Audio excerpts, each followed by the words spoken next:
Do you think the others are making good progress? Hope it's all going smoothly. Huh! Hey, look! They made it back as well! Flintz! Llama! How did it all go? All is well, thank you. Nefer and Yehoda had to stay at the curatorium to wrap things up, so they won't be joining us for now. I ran into Miss Anefa and Miss Aino on the way back. Their work is still in progress, so I suspect they won't be back for a while either. You seem rather cheerful today, Mr. Flintz. I certainly am. I achieved what I set out to do and came away with more than I bargained for. Fighting alone can get quite tedious, but I had the good fortune to run into a pair of brave young warriors. We meet again. How have you been? Albedo! What are you doing here? That would be a natural assumption to make. It's also the correct one. These two courageously lent me a hand while I was fighting the Wild Hunt. When they told me they were Servarka's colleagues, it all made sense. And given how people of outstanding talent tend to cross paths, it's no wonder you're already acquainted. So, who's your travel buddy, Albedo? Why don't you come and introduce yourself?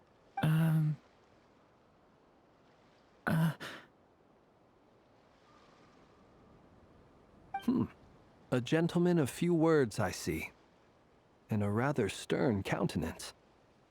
I presumed you were acquainted with him. Is that not the case? It's nice to meet you. Again. We've technically met before. Wait a sec! You're Minnie Durin! That's right. It's me. I'm glad to see you again. By the way, he says it's okay if you drop the mini. Yeah, I'm not as mini as I used to be. Interesting, isn't it? The first step towards blending into human society appears to be reflecting on whether one's name really reflects who they are. Wow! You look so different! In a good way, of course. It's great to see you looking so healthy. Thank you, Paimon. And although you're as mini as ever, I understand that diminutives don't always convey endearment. I'll be sure to simply call you Paimon as a sign of my great respect for you. Wow! You're such a smooth talker now. Paimon could get used to this. From now on, you may refer to her as your esteemed guide, Paimon. Personally, I think our little Paimon is the perfect size. When people call her Little Paimon, it's just because she's so adorable that they can't help themselves. If that's not a sign of endearment, what is? You're absolutely right, Miss Lauma. My brother still has a long road ahead of him when it comes to understanding human relationships. Anyway, speaking of long journeys, didn't Columbina, leave with you? How come she isn't back yet? She's been catching up with old friends. Wouldn't be surprised if she stopped for a cup of tea or 10 on the way back. Uh-oh. People are talking about me. Hope it's nothing negative. Judging from your expressions, I'm guessing it all went well? It's getting crowded here. I'll go grab some chairs. No need. This is a job for an alchemist. I'll whip some up momentarily. Thank you for your hospitality, ladies and gentlemen, but I was merely escorting my friends back. I'll be meeting Sandrone shortly, as we still have some things to discuss. It's been a pleasure, everyone. But this is where I'll say goodbye. We really appreciate your help. Oh, come on. Spare the formalities. I'm just glad I could help out some true friends. I understand. Well, bye for now, Harlequino. Oh, this place is hopping. It's probably a good thing one of us left. Otherwise, we might not fit all these people in. Are you saying we're about to run out of chairs? As a matter of fact, I am. Come on in and see for yourself.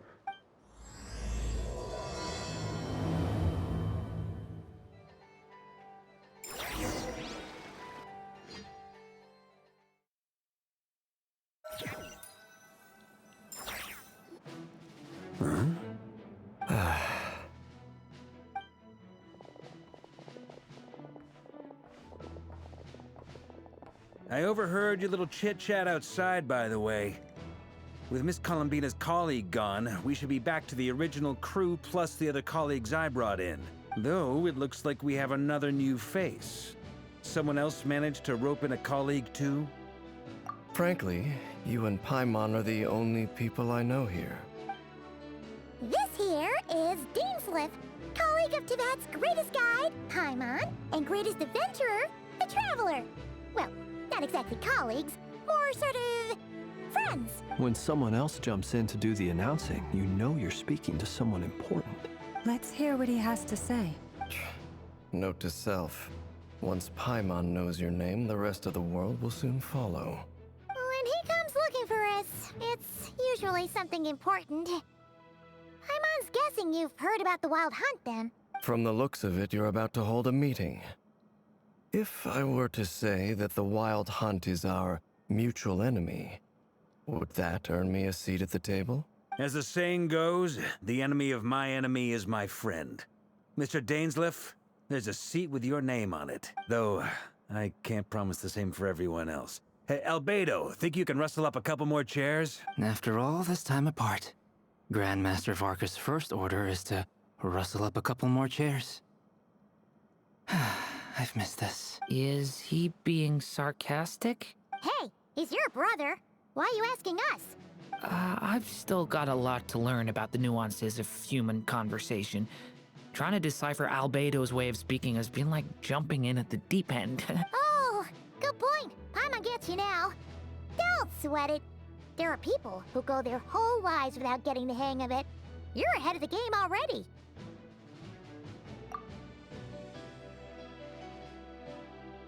I wonder what's taking Nefer so long. Perhaps you should go and check in with her. If anyone can hurry her along, it's you. I just got back from the curatorium. Besides, aren't you curious to see what's taking her so long? Miss Nefer doesn't strike me as the type to share secrets. And since gathering intel is her specialty, I'm guessing she'd prefer to keep her methods confidential under such circumstances. Would it not be tactless for me to impose? Oh, but it's fine for me to impose. What can I say? You have an unrivaled ability to garner people's affection, Miss Moonchanter. Besides, you have far more in common with her than I do. All right, then. Impressive. She barely fought back at all.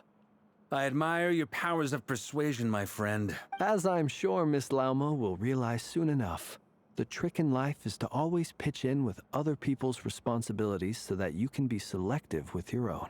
Another trick is to simply hide in the background. Spoken like a true sage. Anyway, looks like we've got some time to kill before the meeting. Let's take a little breather, folks, and feel free to chat amongst yourselves.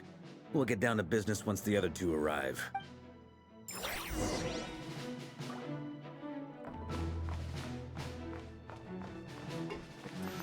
Is there something you'd like to say to me? Yeah, for starters, why'd you just show up here without even giving us a heads up? If you think back to our previous interactions, you may recall that that's hardly out of character for me. You do have a point there. Oh yeah, you'll need to find somewhere to stay the night too, right? Want to tag along with us? You never know. You might get a group discount. Sure, let's do that. Great! Paimon will handle it! And in return, we can get Dainsliff to be our very own personal bodyguard. If that's what you had in mind, you should have said so sooner. I'd be happy to help. Oh, okay then. Paimon was only kidding, but good to know. Anyway, since we're all here together, we might as well watch each other's backs. That's just what friends do, right? Indeed. Thank you.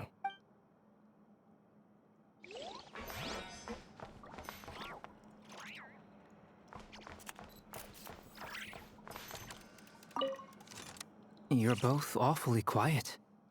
Why don't I start us off with an icebreaker? Much obliged. Have either of you ever had your portrait painted? If not, I'd be glad to help. That sounds like a lovely idea. You know how to paint, then? I dabble occasionally. He's an excellent painter. Tables, chairs, people, dragons, you name it. He'll paint it for you. I'm flattered. If I ever get the chance, I'd like to give it a try myself. I'll bear that in mind. Anyway, how about you, Durin? What sort of portrait would you prefer? Oh, I'd be fine with anything. Whatever style feels best to you. Very well. Then I'll play it by ear. You can replicate any style I want? I can try. If you show me a sample, I'll do my best to match it. Thank you. In that case, I'll dig up some reference material for you.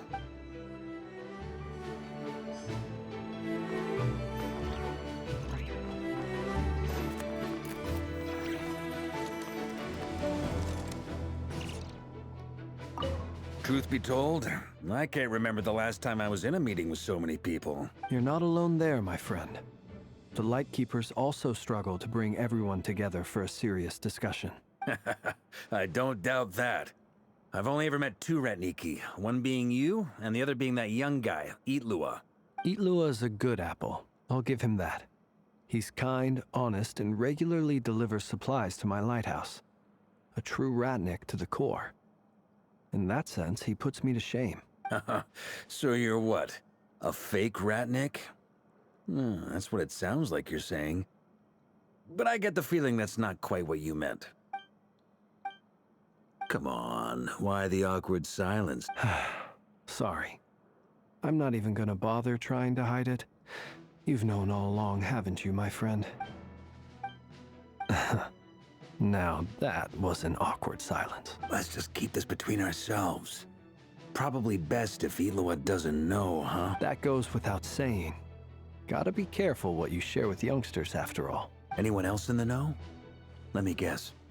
The Traveler and Paimon? It's dangerous being too sharp for one's own good, you know. Then, in the name of the Animo Archon Barbados himself, I swear, your secret's safe with me.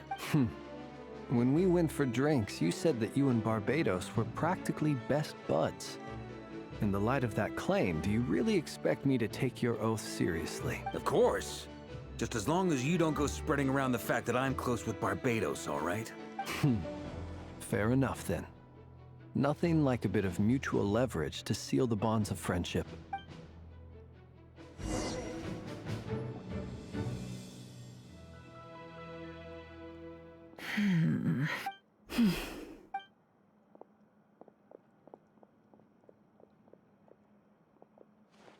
Ah, Miss Nefer. You made it after all. But what about Yehoda? I'm here to give you an update on how things are going on our end. Once this is over, I'll be heading straight back to continue my work. I left Yehoda back at the Curatorium to watch over things while I'm gone. Huh. So much for just this once. Shh! Not so loud! We're on a roll here. What if she remembers and suddenly decides to back out? Did you say something, Mr. Varka? Huh? I didn't say anything. Right, Flints? Must have been a frog. They get so noisy around here at nighttime. It's like they're putting on a concert in the background. Anyway, before we begin, there's a few introductions to make. Let me start by saying that it's an honor to be speaking before so many distinguished colleagues and collaborators. First up, we have Miss Lauma. As Moon Chanter, she's the leader of the Frost Moon Scions, a local religious community in Nodcry. Then there's Miss Nefer, boss of the Curatorium of Secrets, an intel gatherer extraordinaire. Nefer is leading the investigation into Rerer's background, assisted by Yehoda and Lauma. From the little I've heard, they're making some great progress. Over here, we have Mr. Flintz, a Ratnik and guardian of the abandoned lighthouse. In our last operation, he courageously distracted the Wild Hunt to buy time for the rest of us. For those of you who've never met, this is Mr. Albedo, a renowned alchemist and captain of the Knights of Favonius investigation team. By his side is a new face for us all, myself included, Mr. Durin, who has come to lend his aid. Next up, we have the Moon Maiden and former Fatui Harbinger, Miss Columbina. Then we have the Traveler, who's earned more titles than I could possibly hope to list out, so I'll spare you the rundown. And Paimon, the ultimate travel companion and quite possibly the best guide in all of Teyvat. Wow! That's a lot of people! Great turnout! Miss Nefer, it looks like you might have another job coming your way, so, congratulations on the booming business, I guess. You think I haven't got enough on my hands as it is? Who's looking for me now? That would be me, Miss Nefer. I have a commission for you. And you are? Who I am doesn't matter right now. What does matter is that I'd like you to gather more intelligence about the Recher of Solnari. Well, it's not as if we never take on anonymous commissions. But in your case, I'll have to decline. I'm gonna take a wild guess and say your job's probably more hassle than it's worth. Something about you seems like bad news. It's my eyes, isn't it? Conrian, I assume. And what's with the mask? Are you trying to hide your identity? In any case, the fact that you're even still alive raises an awful lot of questions for me.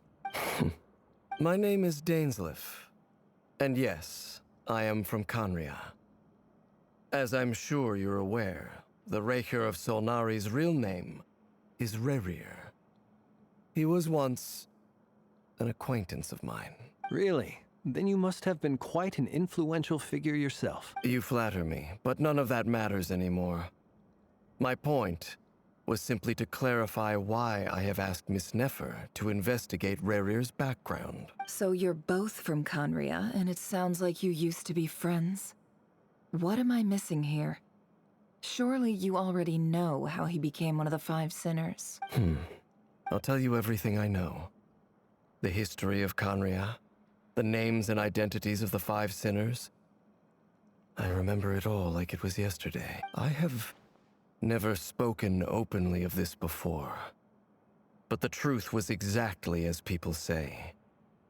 The Five Sinners were each driven by their own desires, and it was by playing upon these that the Abyss tempted them to their fall, tearing Conria apart in the process. The visionary, Vedifenir, who wished to foretell the future. The wise, Haroptatir, who sought limitless knowledge. Gold, Rhindaughter, who desired to create life. The foul, Surtologi, who pursued supreme strength. And last, but not least, Recher of Solnari, Rerir, Ravager of the Moon. Of the five, Rerir is the only one who remains a mystery to me. He never harbored grand ambitions. So what changed in the space of a single night? How did he come to fall like the others? In other words, you're saying that his change came as a shock to you, and you have no idea what actually happened? That's right. You mentioned how the Abyss tempted them, which led to their fall. But what did that look like in practice? And what other context can you give me about the events of that time? The more detail you can give me, the better. Strangely, now that it comes to it, I hardly know where to begin. The fateful night took place during the era of the Eclipse Dynasty. One day, my elder brother, the visionary, Vedifenir, was summoned to the palace by the Vinster King, only for the king to gouge out his eyes and cast him into the dungeons. When I came to hear of this, my fury knew no bounds. I gathered together every ally I thought I had, and together, we set a night to storm the palace and free Ved. Centuries on, the memories of that night still haunt me, like a never-ending nightmare. We broke through the palace gates, just like we had planned, each striking towards our separate targets. But then, I was betrayed. Even Vedifenir, the very person I had come to rescue, abandoned me and partook of the Abyss's power. So, it's personal after all. Then tell me, Mr. Dainsleif, what price are you willing to pay? You, of all people, must know that nothing comes for free. I cannot say what price would be worthy of such a commission. But know this. Rerir was not always a madman. Believe it or not, there was a time when he was just an ordinary man, working for the Conrian Intelligence Service. Uncovering the truth of Rerir's past is the only way to unravel this mystery. But before you decide if you will accept my commission, I will tell you more about him. Enough, I hope, to help you plan your next move. Sounds pretty good to me. Feels like we just flagged down a random passerby, only to discover he's actually a master strategist who has a score to settle with our enemy. Can I borrow your halo? It could be useful in the lighthouse. Hey, enough with the wisecracks! Besides, isn't that lamp of yours bright enough already? Relax. It was meant to be a compliment. If that was a little over the top for your liking, I'll make sure to tone it down next time. I'll give your proposal some serious thought, Mr. Dainsleif. Let's speak in private once the meeting is over. Before that, there's a few things I'd like to share.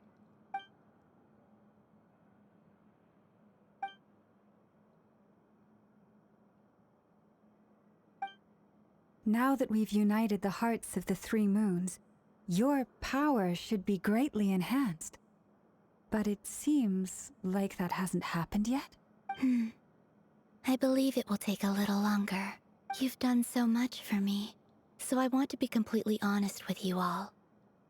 Even though I'm doing a lot better now, the truth is, my recovery will likely be an ongoing process. From the moment I was born, my power has been slowly ebbing away. And that is because Tevat has never accepted me. Even with the moons united as one, it seems my rejection cannot be undone. So far, I have yet to find a solution. It may turn out to be a problem that will plague me until the day I finally leave this place behind. Even so, I will do everything in my power to help you drive out the Ray here of Solnari. As Arlecchino put it, this is not about chasing the spoils of victory. It's just a gesture of heartfelt gratitude. Kutar. Defeating the Ray here of Solnari will be no easy task.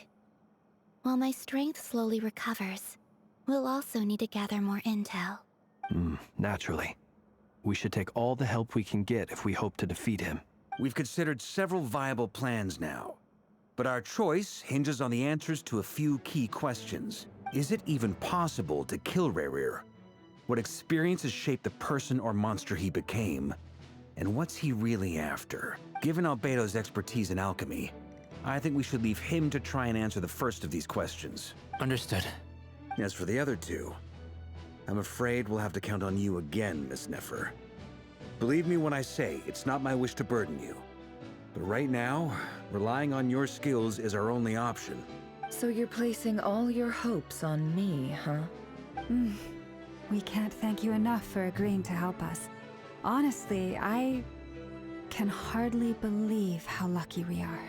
You sure have a talent for changing your tune, Miss Moonchanter. Timid like Yehoda one moment, then flinches insincere flattery the next. Ladies, please. I must object to your portrayal of me. That's all. Feel free to keep bickering. Just pretend I'm not here. I almost don't want to leave this room. I'm curious to see how this plays out. I have faith in you, Miss Nefer. Something tells me you'll stand by us until the very end. Oh? And what makes you so sure of that? What if I suddenly decide that my compensation is insufficient? This isn't about the money. I can sense that you've got a deep-seated distaste for Rerir. And knowing you, that alone is motive enough. Look at them getting along so well. Like two peas in a pod. And I'm the one they accuse of insincere flattery. There is no justice. Miss Lauma, you have to understand something. Unlike you, I don't actually enjoy having everyone's hopes on my shoulders. Is that right?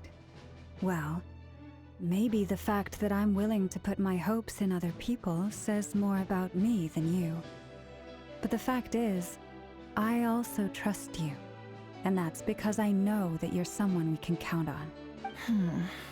Anyway, we've got our plan, so let's get moving. Mr. Dainsleif, let's talk. And Traveler, once we're finished, if you've nothing else planned, I'd like you to come with me. This whole experience is teaching me a lot. For instance, I now know that when other issues come up in the future, I'll have far more luck getting Lauma to convince Miss Nefer than trying to do it myself. Hate to say it, friend, but that's one of the funniest things I've heard in a while. Why? You think I've got it wrong? Quite the opposite. But what makes it so hilarious is how long it's taken you to realize.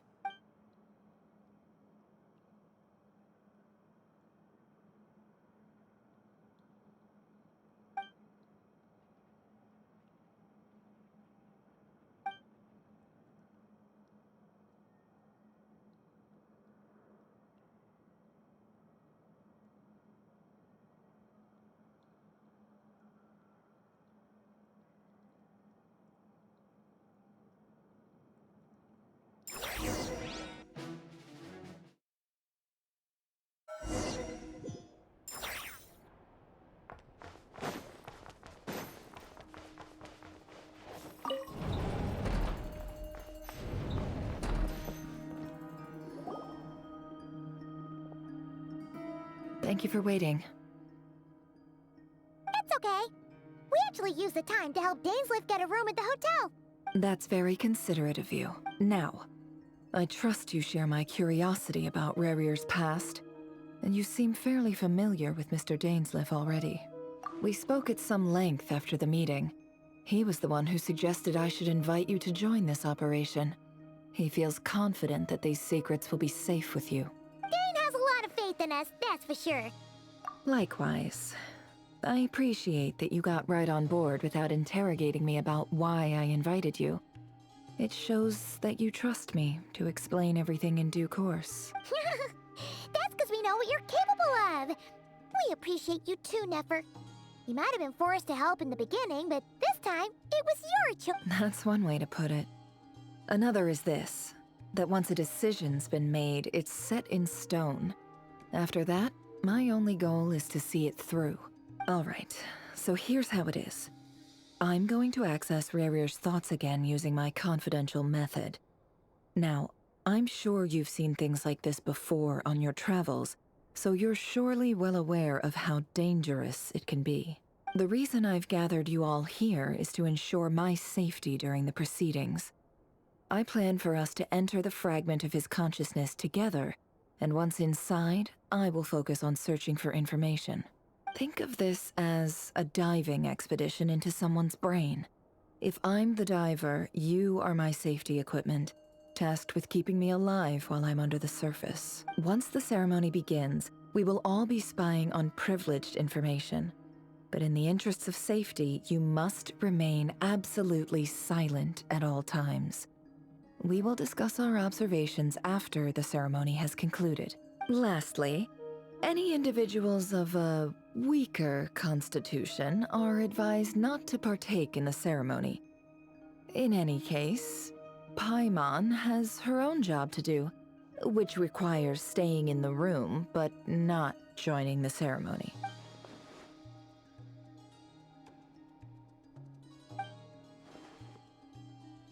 Well, good luck, everyone. Sounds like all Paimon can do is cross her fingers and root for you guys. There's a little more to it than that. I was being serious when I said you have a job to do. While the rest of us are inside Rerir's mind, it's imperative that we have a team member on the outside. In the event that something goes wrong, you will be our first responder. I don't anticipate any issues, but the extra level of safety will be greatly appreciated. I second that. This is a dangerous operation here, and you're our whole rescue team. That's pretty much the most important job in the crew. So, Paimon's like the lifeguard? Yeah, that makes sense. All right, got it. Good. Please, take a seat. We'll get started momentarily.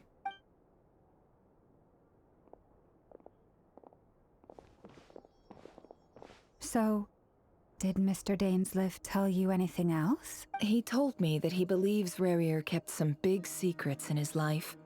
He's not sure that they were the cause of his eventual downfall, but he's asked me to uncover what those secrets were all the same.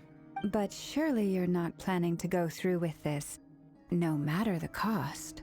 If you think that, you'd be overestimating me. I'm a businesswoman, not a mercenary. But I do have my own professional reasons for taking this job. You think I'd turn down the opportunity to get a first-hand glimpse into Conrian history? No chance. Well, as long as you don't let morbid curiosity get in the way of safety concerns, we're good. We'll do whatever we can to help you. You're such a killjoy.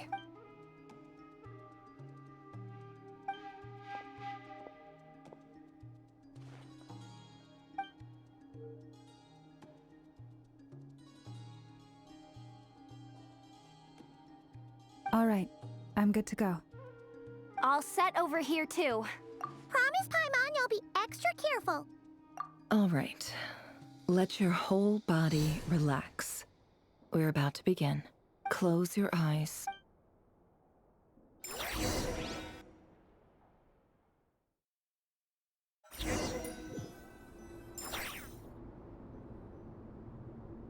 Phew. Could this be his office? Pretty standard setup. Bookshelves, paperwork. According to Dainsleif, Rarier used to be an intelligence operative. Chances are there's plenty of top-secret intel stashed away in this room. Is this where you keep your secrets, Rarier? Can't say I'm not looking forward to this.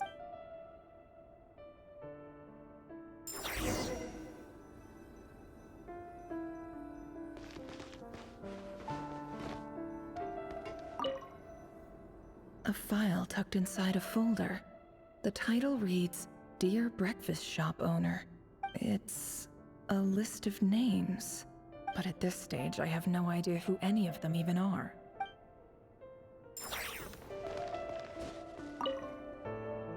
Wonder what kind of encryption technique this is. Seems like it has to be inserted into that camouflage device nearby. Aha! It's an audio recording. Please, hear me out. I can't shake this feeling that someone's been spying on our house. No, I'm not being paranoid. It's true. I saw someone dressed in all black. It was a couple of days back, but that was on another street, not near my house. I swear, I know what I saw. There's a note in the margin. Surveillance of the Runforther residence has concluded. We apprehended the target and filed the mission report last night. Could the voice in the recording belong to one of Rarier's targets?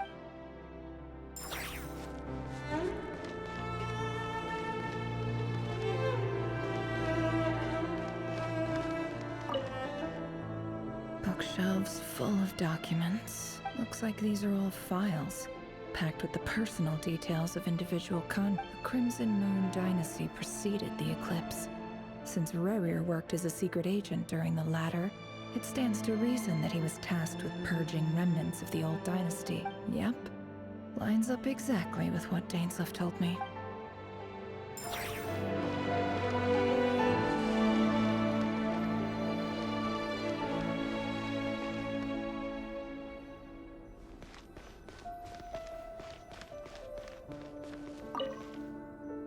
A box containing a ring inlaid with a precious gem. Must be for his girlfriend.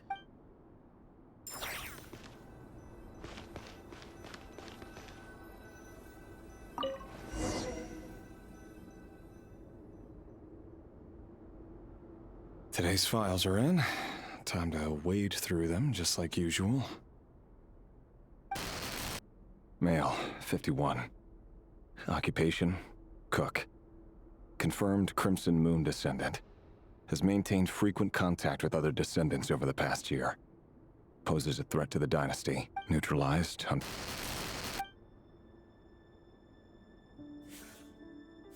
This one should be archived under purged targets. Female, 23. Occupation, office clerk. Confirmed Crimson Moon descendant. Neutralized. Another one for purged target. Sounds like she was that other man's daughter. Never mind.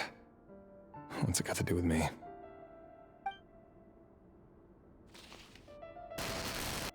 Male, 40.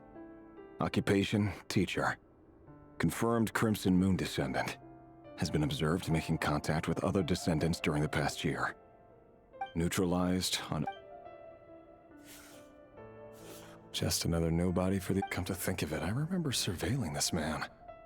A case like his never would have been considered a priority in the past. Huh. He barely even interacted with other Crimson Moon descendants. Female, 16. Occupation, none. Orphan and confirmed Crimson Moon descendant. Neutralized. Filed. I have no recollection of this girl. None whatsoever. She does...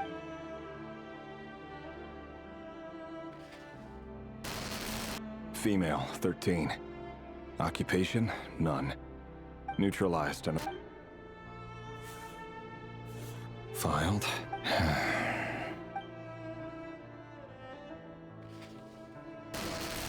Male, 11.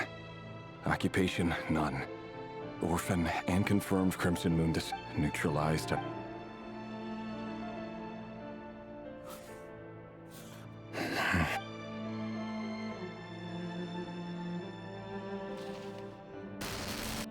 Male.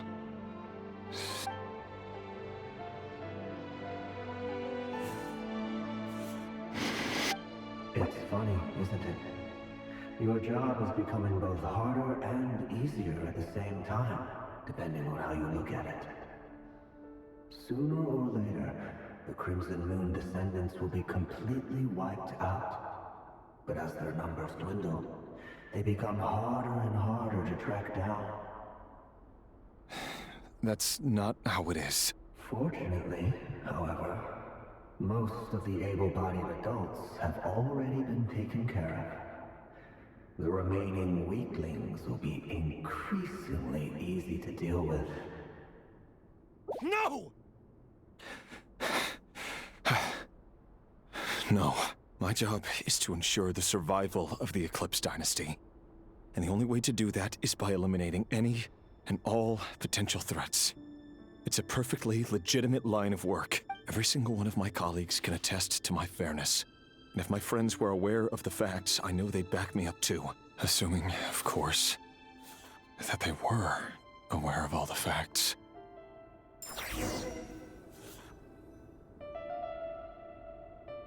He looks even gloomier than last time. I wonder what's changed.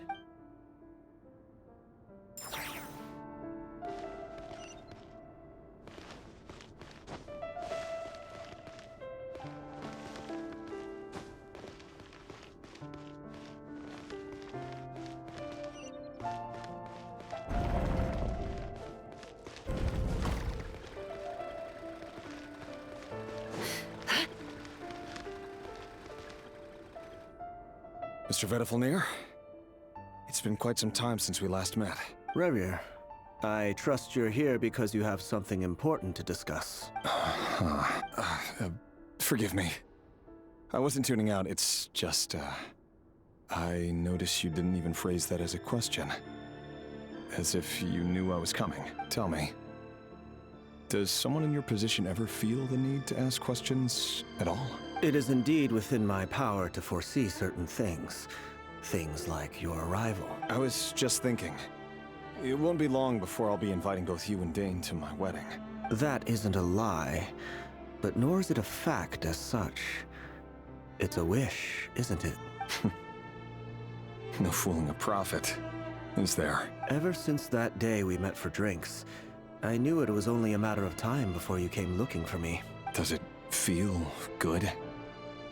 Knowing how the future will unfold. I'm afraid the notions of good and bad fail to capture the complexity of what such a power entails. Once you've seen what will come to pass, it can be all too easy to succumb to fear and melancholy. Unless, of course, you learn to abandon these feelings.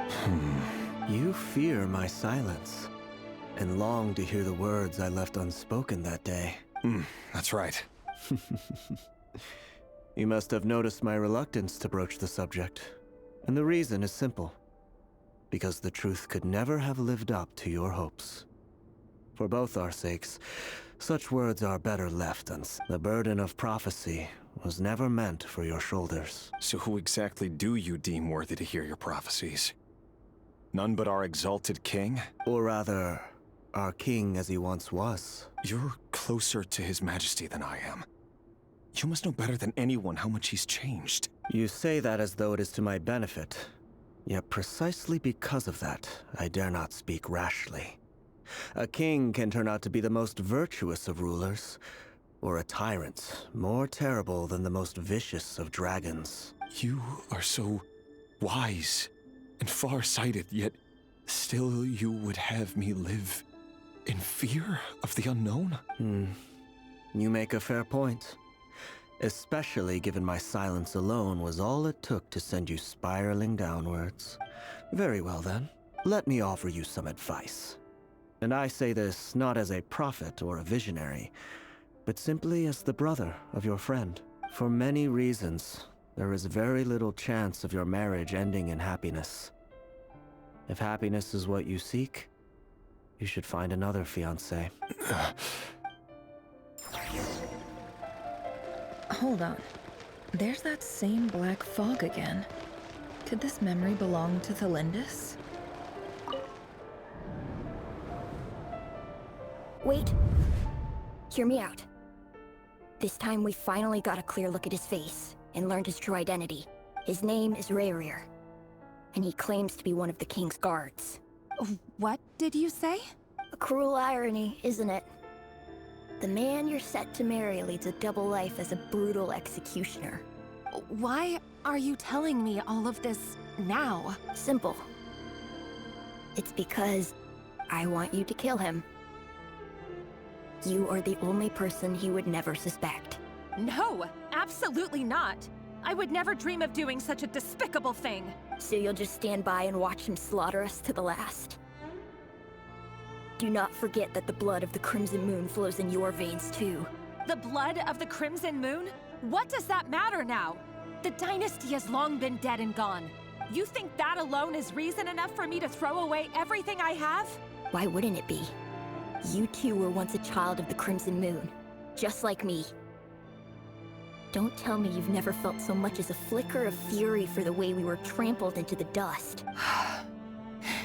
As long as you promise to abandon this pipe dream of restoring your dynasty, I can try to persuade him. Or have him persuade the Vinster King. Persuade the Vinster King? Do you even know why he's so obsessed with hunting us down? Why he keeps trying to force us to hand over our secrets over and over again? Or why we refuse to give up on restoring the dynasty? The Vinster King. A blind fool. His eyes clouded by powers from beyond this world. A petty little man with a miser's heart. And he dares to sit upon the throne? Mark my words. Sooner or later, Conria will fall. And it will be his doing. If you can't bring yourself to do it, so be it. Just you watch. It won't be long before calamity descends upon us all. The Rayrir of Solnari. That really is quite a secret you've been keeping from me, Rayrir. But who am I to talk? Am I really any better? I've kept my own past a secret this whole time too. Love should be built on honesty. But ours was born from lies. And yet, is it really so wrong to hide things that would only make life harder? If we don't cover up the parts that no one else should see, how can we go on pretending to be normal? Vedifulnir must have known all this. And that's why he made his prophecy. In the end, nothing stays hidden forever. But I won't just sit by and watch this disaster unfold. I'll do everything in my power to protect what I cannot afford to lose, no matter who I have to face.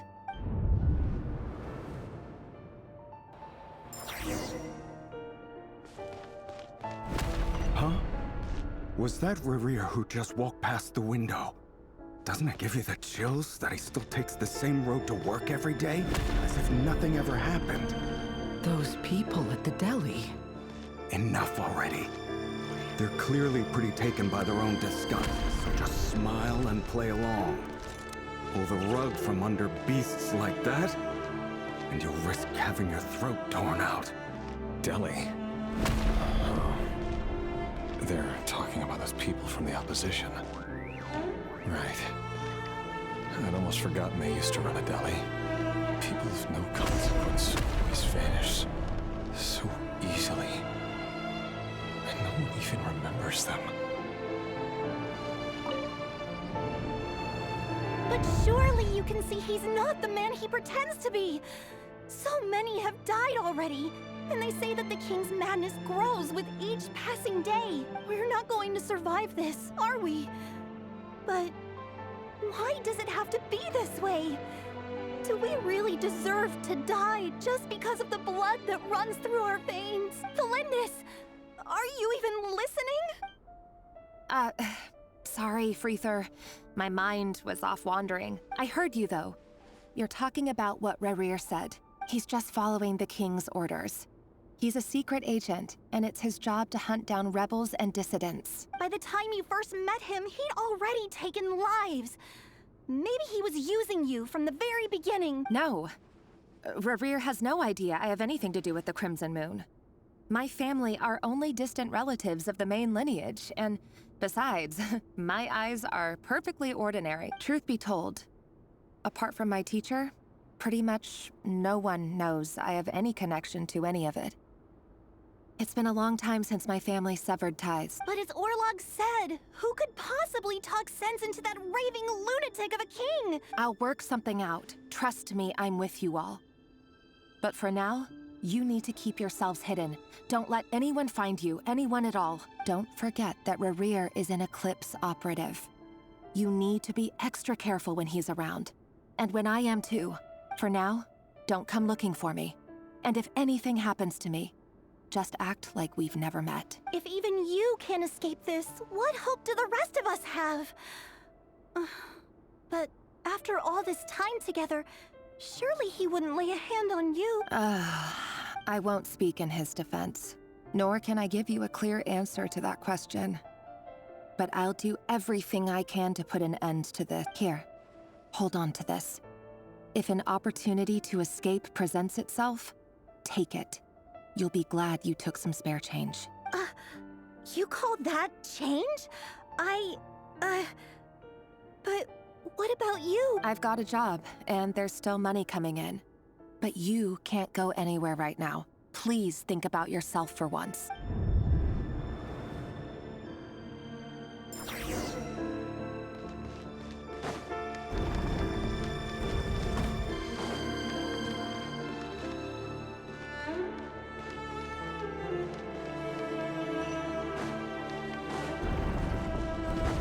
Another day, another round of assassination training. Training ground is just beyond this hidden passageway. When you hear the person, doesn't it bother you when you end up covered in their blood? Why would it? Aren't we all just walking blood bags? But not everyone is accustomed to hunting down others like prey. You've been a hunter for so long now, you seem to have forgotten that most people don't just go around killing one another.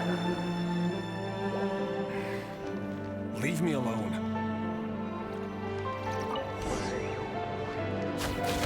Make sure you have a firm grip on the handle. Then choose your angle well. Keep your movements light and brisk. And the prey won't sense a thing. I doubt that. I'll bet no one's ever died a quiet death in your life. I work clean. No traces.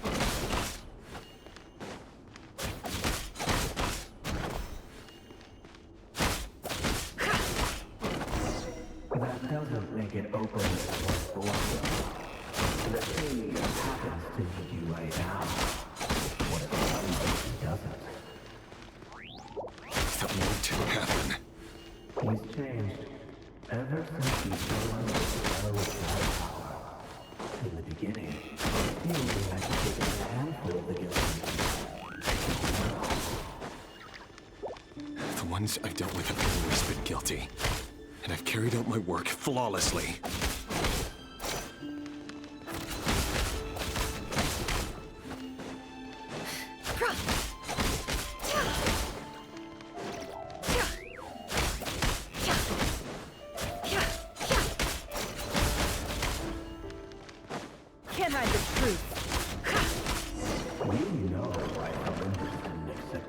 suppose, don't you? Was it because she didn't trust you? Or something else? Enough!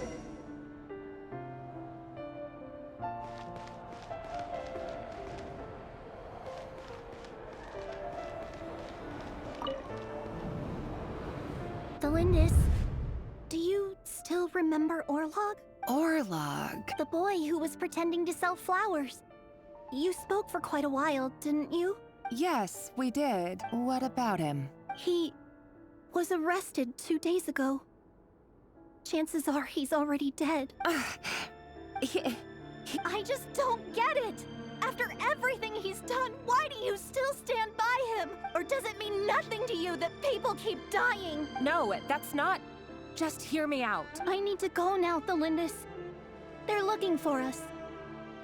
You take care too. If you ever need a place to hide, come find us.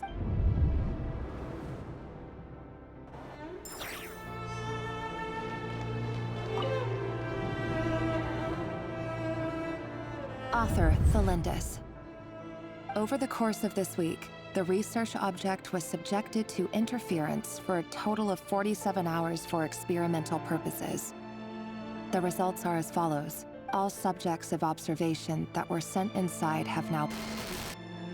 The situation within is proving more problematic than anticipated. No progress whatsoever. What now? Won't you give me even a glimmer of hope? Things are getting worse by the day. I have to find a way or we'll all be in danger, but I... If all this research comes to nothing, what then? Sooner or later, it'll be my neck on the line. But could he really bring himself to kill me? No. Surely he wouldn't have the heart.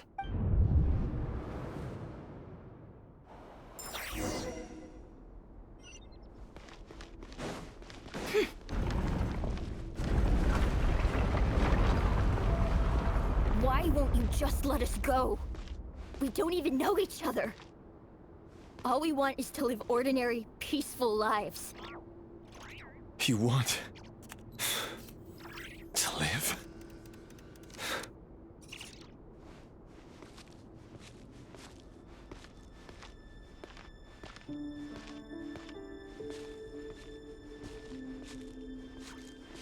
Yes.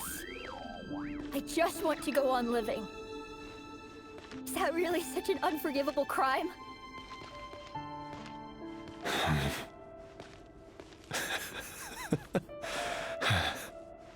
You want to go on living. I want to keep living too. To keep living forever. That's why I have no choice but to continue on the path I'm on. If only some savior would suddenly swoop down and change the way the world is. Too bad that's not going to happen. Imagine that. If there really were such a person, you and I wouldn't be standing here like this, would we?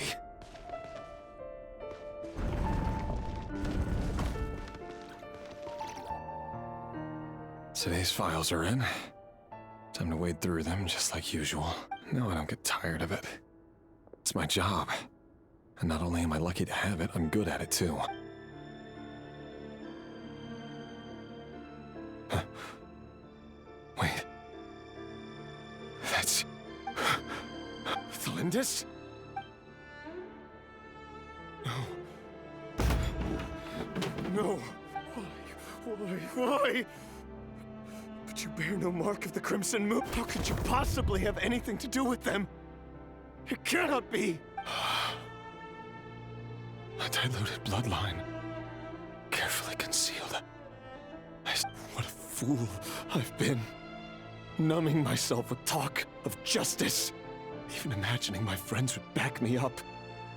But in the end, Irminsul. Finster King! How far are you going to take this? From the direct bloodline to secondary offshoots? And that today it's the descendants of the Crimson Moon. Who will it be tomorrow? Will you not rest until everyone down here is dead? No. This cannot go on. This is where it ends.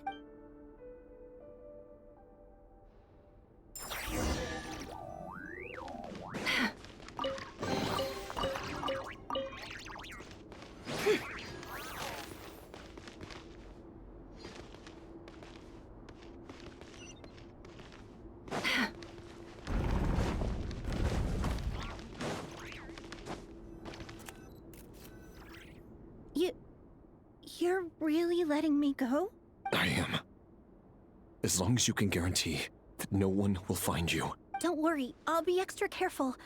No one will know I was here. But... what about you? If you let me go, you won't be able to complete your mission, will you? Good point. In that case, maybe you should stay. No, please! I just want to see the outside world again. Go on living? Yes. I know you're a man of your word. If I let you leave, what will become of me? Just kidding. Go, now. But remember, don't let anyone know you were caught. We'll be seeing each other again very soon if you do. Even shadows in the dark must live by a code. But you can't save everyone. You've been whispering in my ear for days now, Vedifilnir. What are you trying to do? Break me down?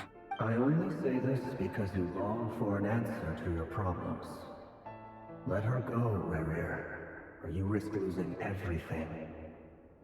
I will not abandon Thelindis. Then you'll need a little more vigilance and a lot more power.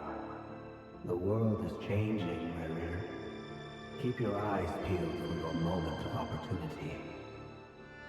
That voice used to be so unclear. But now I know exactly whose it is. It's Vedifilnir. He won't tell me how to actually resolve any of this, but he keeps trying to manipulate me like a puppet. Tell me then, what will this moment of opportunity look like? And no answer. So, the Eclipse Dynasty was purging, well, massacring the descendants of the Crimson Moon. And it seems like it was all connected to the Vinster King's research. The King's obsession with abyssal power left the future of Conria hanging in the balance. No wonder every aspect of Rerir's life was so unstable. And it looks like this Thelindis, Rerir's would-be fiancée, herself belonged to a sub-branch of the Crimson Moon Dynasty's descendants. It almost defies belief that a couple like them could hide the truth from each other for so long. If the Vinster King hadn't intervened in such a drastic way, they might have gone on deceiving each other for the rest of their lives. And why does Vedifilnir, Dainslif's older brother, keep talking in Rerir's head? This guy kept more secrets than I ever imagined. The human mind is like a vast desert of shifting sands. When you follow the flow of someone's memories, you only ever see the parts they're willing to let surface. Time for something a bit more creative. We've been inside Rerir's mind this whole time, building up a picture of his psyche. There's already enough clues on the board to start reading between the lines and mapping out the rest. Now, we can finally begin to put the pieces together. Sure, it'll only be a reconstruction, part simulation, part reasoning, but it's usually pretty accurate. Once we've built up a cognitive profile, we just need to cross-check the logic behind his actions. And then we'll be able to take a sneak peek at whatever it is that Rerir has really been hiding.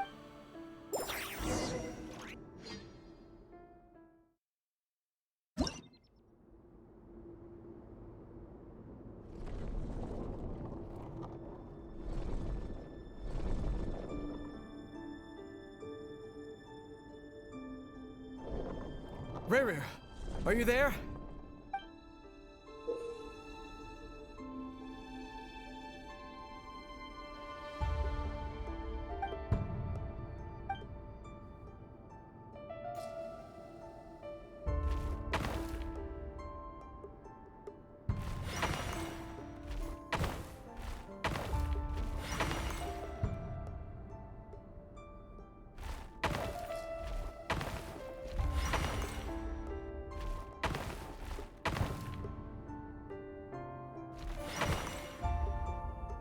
Hey, Rerir! Come out, it's urgent! Dane? What's wrong? Quick, come with me. I'll explain everything once we've met up with the others. Okay. I'll come. But Thelindis is still over at the Universitas. I'll need to leave her a note. All right then, but make it quick. I've never seen Dane so worked up before. Whatever this is, it must be big trouble.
Well, this is a nice change, meeting you all at this hour. When men and women of ambition can speak face to face in broad daylight, I say that's a big step forward for our dear Conria. Don't be ridiculous. We do not fear the day. Why would we seek refuge in the night? You might ask your blade that same question. I'm told it prefers the cover of darkness. The word on the street is that Sir Elegy only strikes when he has an unfair advantage. But that is patently false. I see you're missing an arm and a leg. Surely only a fair fight could explain that. If this is your way of offering me replacement limbs, believe me, I'll take them. Oh, we can certainly discuss that. With bioalchemy, anything is possible. Assuming I have your full support in my research. Lunatic. Robtatir. What brings you here? Why, Dainsleif, of course. He invited me. Please, cast aside your apprehensions, Miss Rhine-daughter. Whatever the rumors may say, I am but a humble servant of the king, and I can assure you he affords me no greater convenience than he does you. Well, the Universitas Magistrorum won't stop fawning over you, so at least some of the rumors must be true.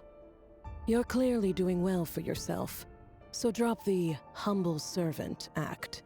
It endears you to no one. You're president of the Universitas Magistrorum, the chief royal mage known as the Wise by royal appointment, and by far the most favored among the 4 pillars of Conry. Vice President Veit doesn't even try to hide his envy when he sees you. My success is the product of hard work and good luck. It's as simple as that. Were the king not such an extremist, I hardly think I would have received a senior post at my age. Of course, no job is without its gripes. Serving a king like ours can be a challenging task, as I'm sure you can imagine. And as for Efterveit, in missing out on the presidency, he's dodged a mountain of stress. Like everything else in life, it comes with pros and cons. You're all here. I apologize for the short notice, but it was an emergency.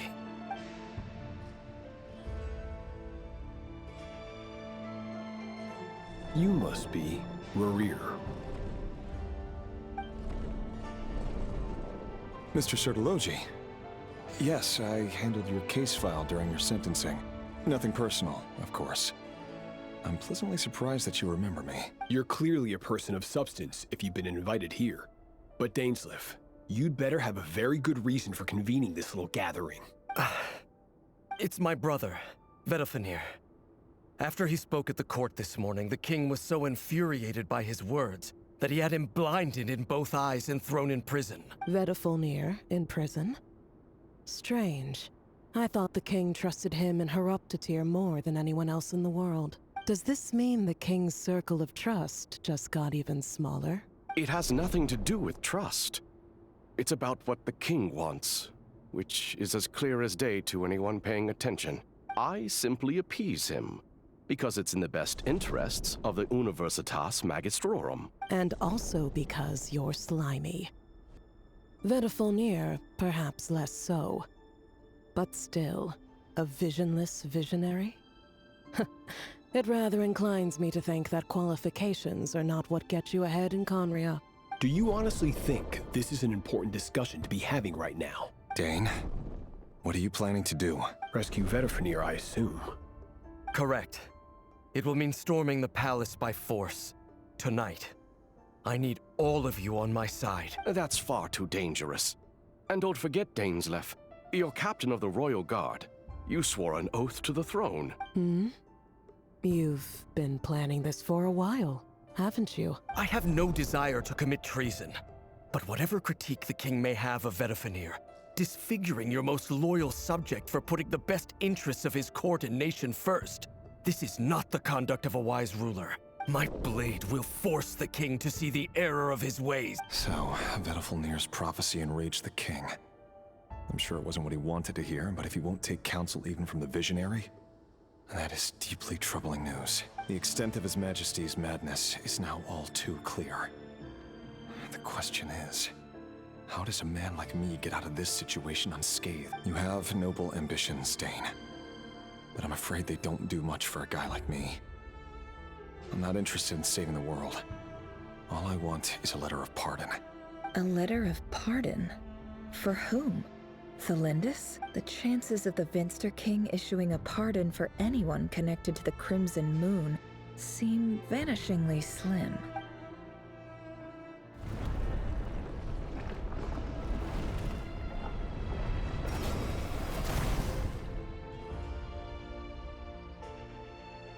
This black fog over the board must have some connection to Thelindis.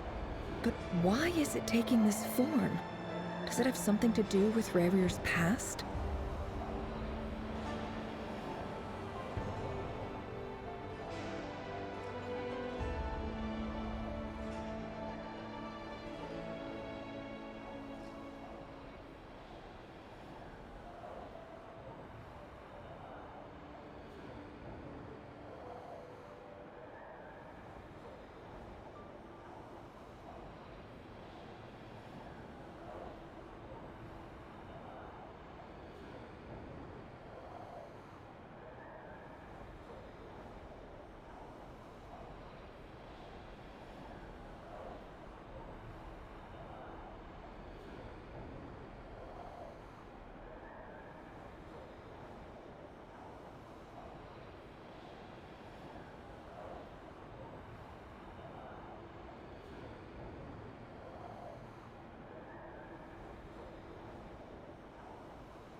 Another mystery I'll need to unravel.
Author Thelindis. Over the course of this week, the research object was subjected to interference for a total of 60 hours for experimental purposes. The results are as follows. Research dating back to the Crimson Moon Dynasty has established 2 points regarding moon marrow. Firstly, its origins have something to do with a god's power. Secondly, it serves as a portal to an as-yet indeterminate location. Moon marrow can thus be defined as a spatial gateway. However, there are a number of hurdles to overcome before we can answer the question of where it leads to. To start with, opening the gateway requires a specific power source, which the relevant literature indicates an enormous amount of power is then required to keep the gate open. Currently, the total power output of our instruments remains in the single digits. To make matters worse, I am now the only staff member remaining in the Moon Marrow lab. The Universitas Magistrorum recently decided to move most of its personnel into abyssal energy research, which has stymied all Crimson Moon-related projects. This is not a wise move. I have always maintained that placing all our hopes in a single source of power is risky, especially one as poorly understood as this. As well as making ourselves overly reliant on a single resource, we are neglecting other promising technologies. I apologize if this comes across as disrespectful.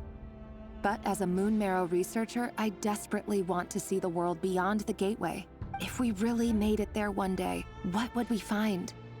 And how would we go about taming the unknown? My imagination is endlessly fueled by questions such as these.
This is for you. I heard you're gonna leave the city with your parents. The Lindis... Did you hear about what happened? I've heard nothing. Rerir got back very late last Friday, and he was acting a little unusual, but he's... You never saw him, and I don't know what he did. And this conversation never happened. You understand? What if he finds out that you pried into his secrets? Don't be silly. I don't know what secrets he does or doesn't have. All I know is he's just a normal guy who happens to run some errands for the king. Are you scared of him? I don't know. The Rerir I know doesn't match the person you all describe. Logically, I should be scared of him. And yet, I don't want to lose him. But enough about that. You should get going, and be careful with the package I gave you. Keep it secret. Keep it safe. What's in it? A piece of the moon. All you need to know is that as long as you keep it safe, then in the future, everyone will be able to see a red moon. A red moon? You mean... our moon? That's right. Our moon. Promise me you'll look after it. I promise, the Lindis. The Crimson Moon bloodline will never die out. Its light, the color of blood, will become like a fire that flows in our veins, no matter how long it takes.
Hurry, everyone, and stick to the plan. Sir Dainsleif, what are you? Is this treason? You know what happens to those who betray the throne. Please, don't do this! It is the king himself who has betrayed the throne. He has betrayed all of Conria. If you have any love left for justice in your heart, you should join me. It's showtime. Dane and his group will handle the troops in the palace.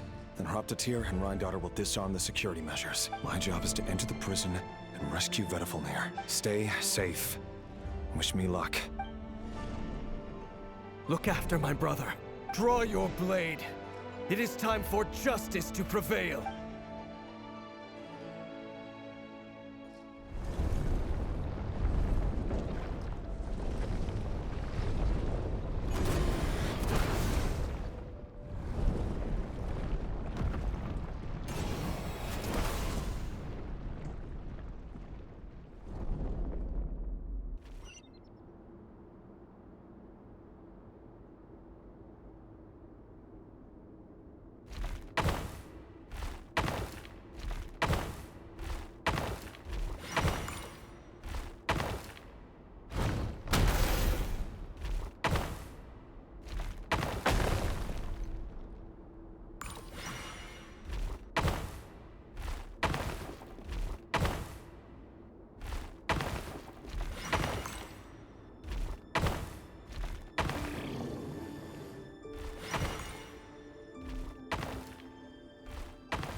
And the smell is abominable.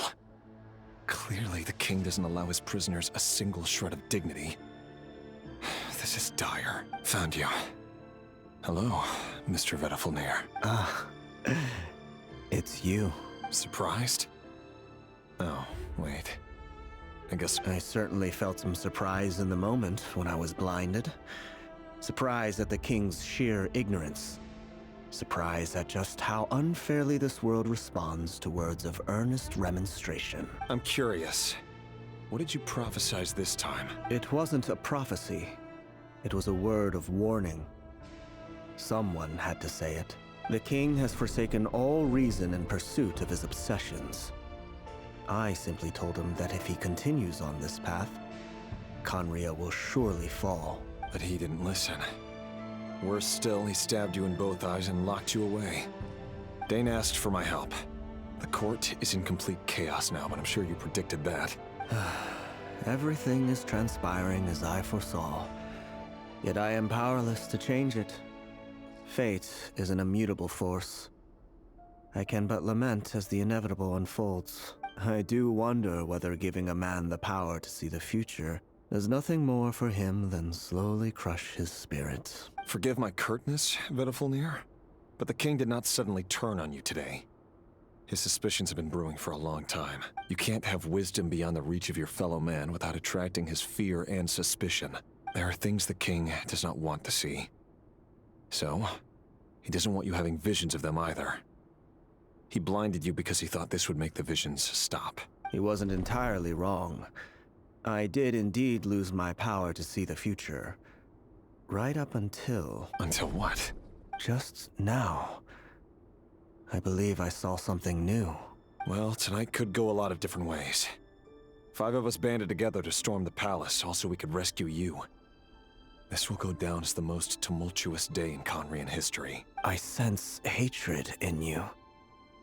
But also hope.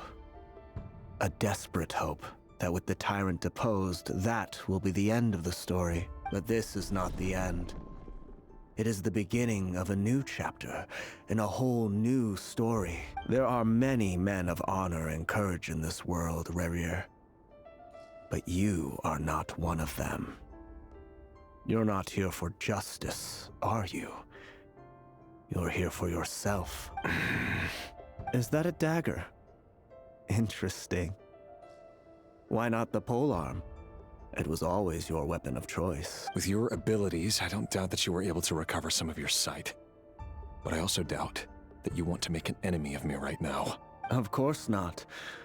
We're on the same side, aren't we? We could be. But I need you to be honest with me, Vedafilnir. At this point, you're my only hope for the future. You mean your future? With your beloved, Felindus? Yes. And I know there are bigger things at stake here. A dynasty, a nation, maybe the entire world. But forgive me, I care first and foremost about myself. I can't abandon the one I love to save myself. I just can't do it. But you see a broader picture of the future than I. You see the solutions to the biggest problems of our age. So tell me, what is my solution? What's the answer? In matters of fate, answers are either right or wrong. What will be and what will not. Maybe you are willing to pay a certain price in the pursuit of happiness, but unfortunately, fate does not negotiate. That is the cruelest thing about fate. It is unmoved by your sacrifices. That can't be true. I know it's your voice that I keep hearing in my head, urging me to see how the world is changing, to seek more power, so I can protect the things I love. You show me disaster, but you won't show me how to avoid it? Why? Why are you doing all this? My voice.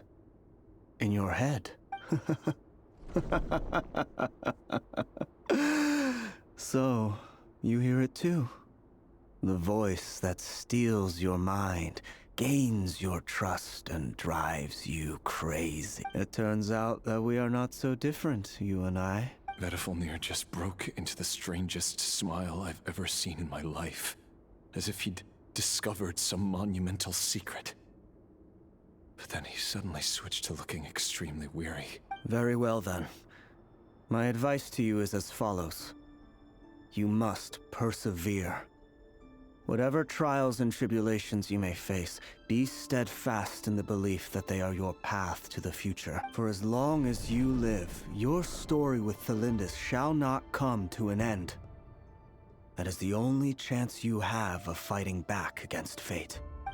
It is up to you whether you believe my words. Regardless, that is all I will say on the matter. I have no right to intervene any further. I will hold you to your word. Thank you for setting me free. In return, I will tell you one more thing that you cannot afford to ignore. Just then, a strange wave of energy rippled through the city. We had no idea what it could mean. If I were you, I would head to the Universitas Magistrorum. The Universitas? Oh no! I'm sure we'll be seeing each other again very soon, Rerir. Whatever Vedifalnir said, I didn't catch it. I didn't even help him out of the prison. There was no time to lose.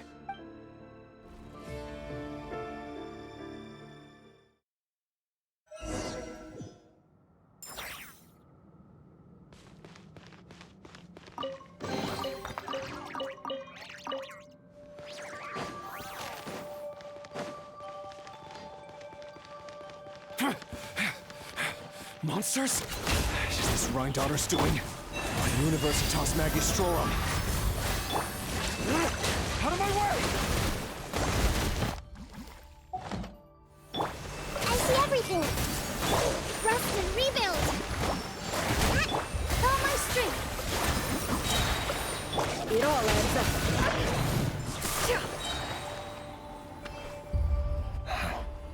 The Universitas. That reminds me of a rumor I once heard. Allegedly, the king installed secret mechanisms in the palace and around the city. No one knows where they are or what kind of power they hold. But if they were ever gonna activate, it would probably be on a night like tonight. Help! Help! Hold on! Don't let them anywhere near you! Save me! I can't! Ah! That sounded like an explosion. So, the rumor... What other means does the king have at his disposal? They must run on power from the Abyss. And given it's a major center of Abyss research, anyone over at the Universitas will be in grave danger. I have to hurry!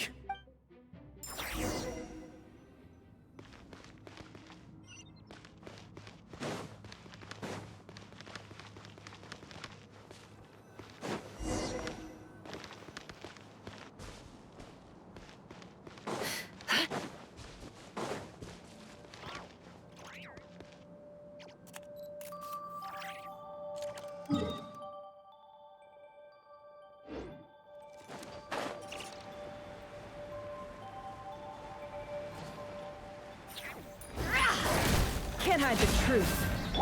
Lush as the moon. Alive. The deception ends here.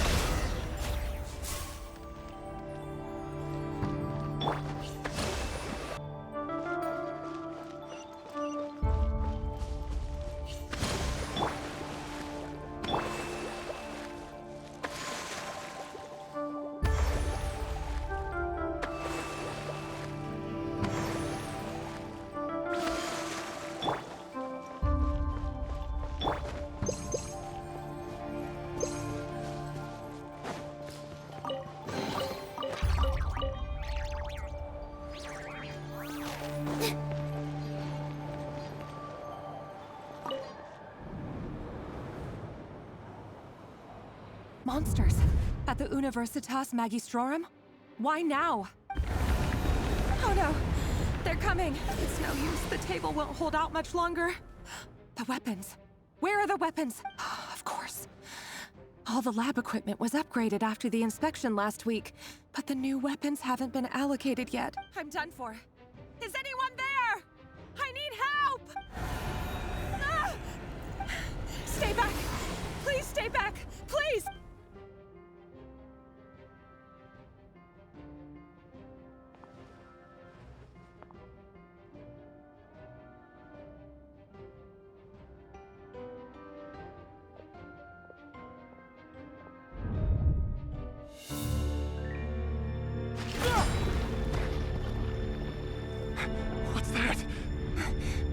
Rear. So the rumors about your work are true. What? No! Listen, something happened at the palace tonight. We have to leave! You don't need to lie to me anymore. What do you mean? I know why you're worried, and I will respect the decision you've made. But it's okay, because I found a solution. I know how to end all this. You can have it back. The normal life you so desire. But until then, I'm afraid our wedding will have to wait. Celindus? No, don't do it! Celindus! Celindus!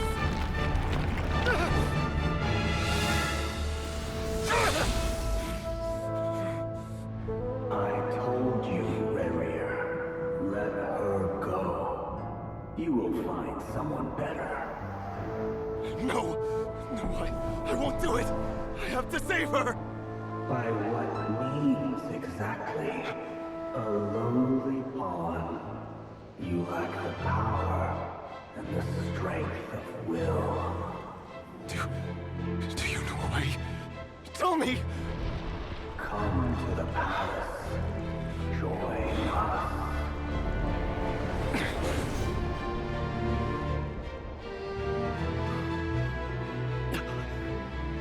Rerir, thank goodness we... Step forth and take your share. You made it. Not you too.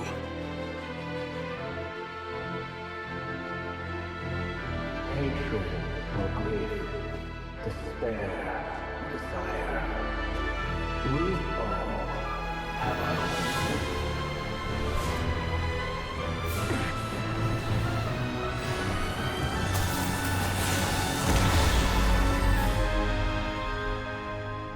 Rerir.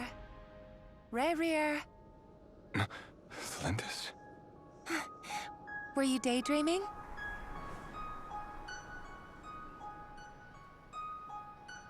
You still remember, Rerir? That question you asked me a couple of weeks ago? Oh. You mean the proposal? Yeah. I'm wondering, where do you think would be a good place to discuss it? Maybe in the garden? Or were you thinking a fancy restaurant? It's your choice.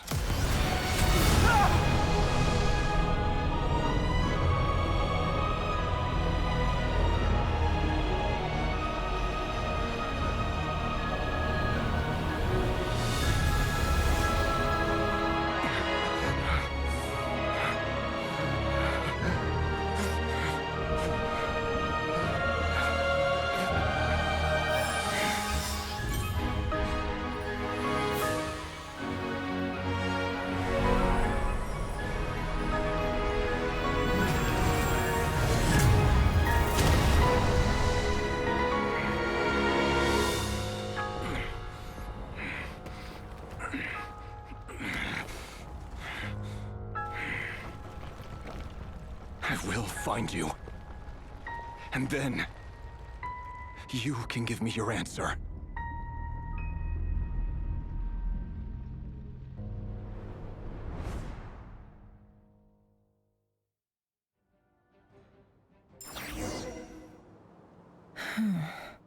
So that's how the Raker of Solnari was born. A monster created by circumstance is a monster all the same. Viewing other people's thoughts for too long can get uncomfortable. In a nutshell, the story of Conria is what happens when the truth falls by the wayside. Everyone tells little white lies, and before long, you have a huge pack of lies that destroys everything. Time to get back. His past is filled with sorrow, but the tale of any fallen civilization is one of endless tragedy. Cruel as it may be, that was Conria's fate.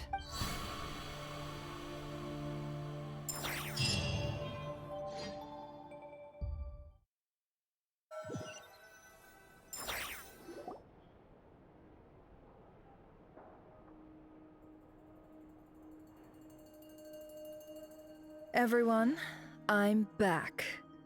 Can I get a standing ovation? Never! How are you holding up?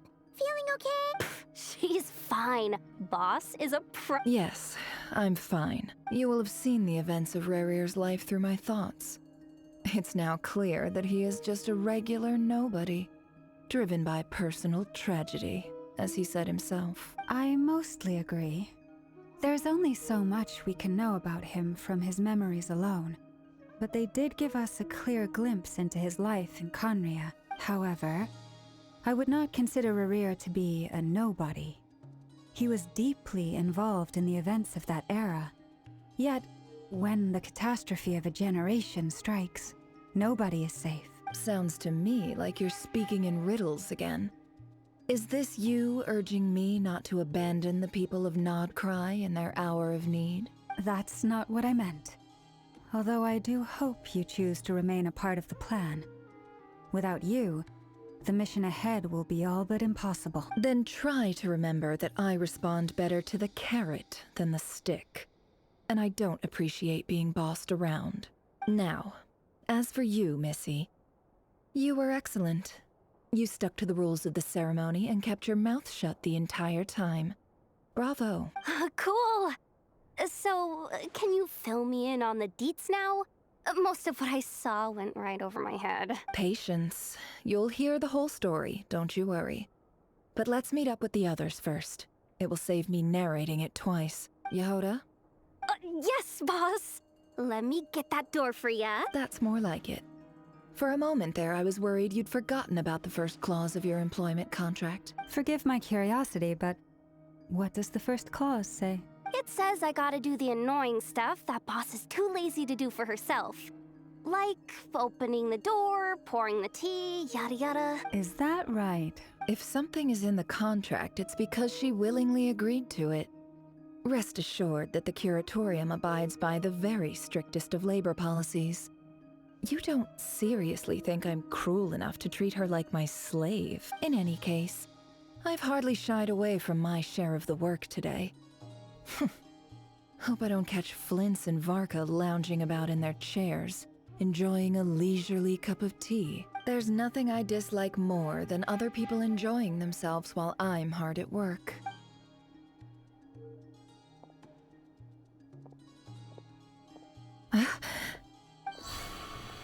Oh no.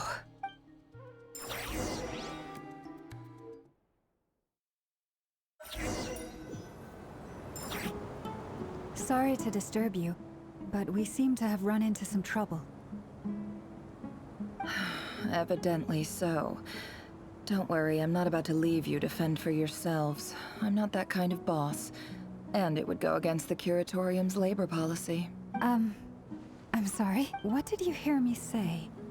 I wasn't talking about labor policy. Wait. How long have I been standing here? Not long. You just appeared by the door a moment ago.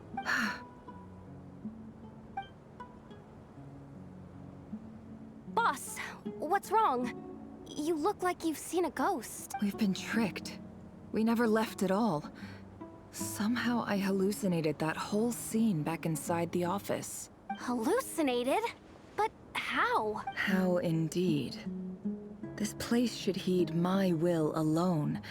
All thoughts and actions that occur in here are just a result of pawns moving across the chessboard in a carefully calculated manner.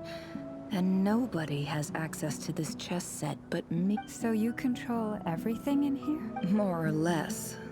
But yes, it's a special technique of mine. Has anything like this ever happened before? Only once. It was the first time I used the chess set. Is there any similarity between what happened then and what's happening now? I suppose my thoughts are a little turbulent, which was also the case my first time. Is there anything I can do to help? The first clause of your contract clearly states that I only need your help with things that I'm too lazy to do myself. Meaning, you're not feeling lazy right now? Meaning, this is not something Yehoda can help with. The chess set is a personal treasure that I alone understand. I must be the one to find our way out of here. Boss, it's fine. Really. Let me do something useful. Oh, listen to you. Whatever would I do without you, Yehoda? What? Really? Yes, really. Where would I ever find another employee as obedient and servile as you? God forbid anything ever happens to you. Oh, okay. Well, anyway, I was thinking of fetching some water. There's gotta be a source around here. I suggest everyone finds someplace comfortable to take a rest. We gotta conserve our energy. Even though all this chess malarkey doesn't exist in a physical sense, mentally speaking, it's all real. And so is our tiredness and fatigue. You don't want to dismiss mental fatigue. Just because it isn't physical doesn't mean it's any less serious. But anyway, I got your backs, so don't worry about a thing. Don't I have the best employees? Jealous much? If we can find a suitable time, I'd love to borrow Yehoda for a day to help out at the Frost Moon Scions. Would you be amenable to that, Boss Nefer?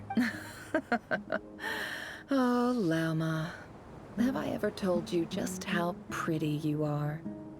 Beauty runs from the tips of your antlers to the depths of your imagination. Time to rally, everyone. Follow me. As we continue our journey, the same rules will apply. That means stay focused and no talking no matter what we encounter. And don't disturb the chess pieces. You have my word that I will get us all out of here.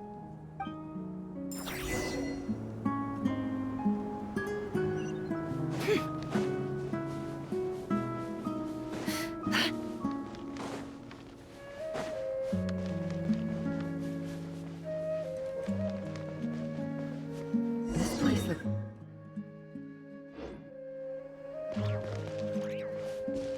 There's someone up ahead. Time for a little chat.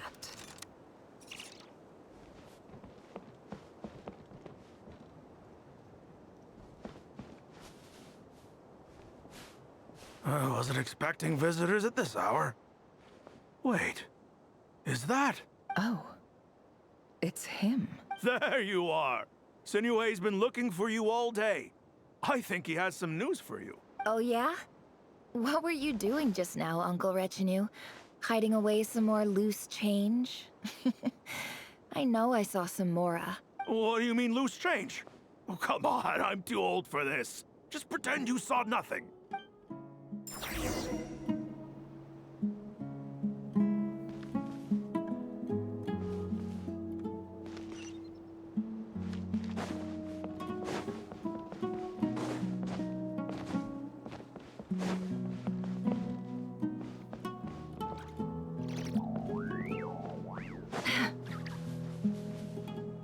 Hey, kid. Mind telling me what Sinuhe's been up to recently? I'm trying to get in his good books and I need a way in. Get in his good books? Why? What do you want with my dad, Uncle Apepi? I've written a new song. I was hoping to showcase it at the next festival, but I'll need his approval. A new song, huh? I'd love to stay and listen, but unfortunately, Uncle Retinue says my dad's looking for me. Well, there's plenty of time and I'm not going anywhere. See that pile of stones? I'll be sitting there warming up my vocal cords. Come find me when you're done. Pile of stones. Got it.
can't hide the truth.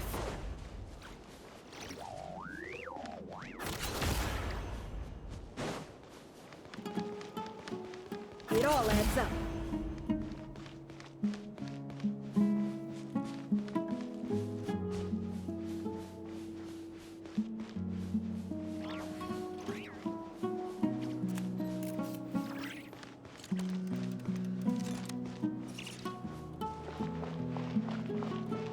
Hi, Dad. Uncle Retinue said you were looking for me. Ah, there's my little princess. If you'd gotten back just a little sooner, you could have shared the spoils of war with me. Spoils of war? Who were you fighting against, Dad? It was just a figure of speech. The aftermath of a sandstorm is no time to be waging war. I was talking about our war against thirst. I went out to fix our water supply problem, and now I'm back. Which means... We have a well again! That's right. I found a new one and brought back as much water as I could carry. It should last us for a good while. If it wasn't for these blasted sandstorms, our wells wouldn't be caving in. You wouldn't be spending all your time out searching for new water sources. As the chief of our tribe, I'm supposed to be leading us out of hardship and poverty, onto better things. You know how prosperous our ancestors were. I've told you all the stories, and look at us now, squeezed into these hovels. No one would choose this if it wasn't for the endless wars over the years. But things are looking up. I started working with some folks from the academia a few months back. They gave me some contacts in return for my assistance in the desert. So you're the academia's helper now? Special ambassador, they call it. Think of it as a partnership. It's nothing bad, okay? We've been isolated here in the desert for too long. Seeking opportunities elsewhere is the best thing for us, and the fastest way to progress. So, do you get anything good out of being a special ambassador? Of course. My luck's improving all the time. One day, I swear I'm gonna lead us out of this place. We'll find somewhere new. Somewhere better.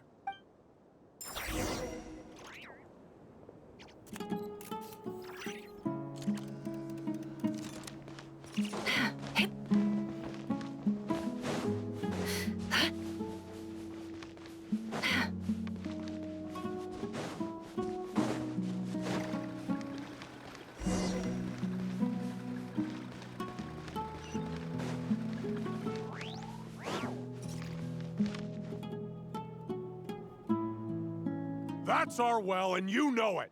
You stole from us. Well, you've gone from chief to thief, and now you have to face the consequences. Did you really think you could take our water without permission and get away with it? You're either brave, stupid, or both. And that special ambassador act? Yeah, nice try. We spoke to the academia. They said it was all news to them. You're a liar and a cheat!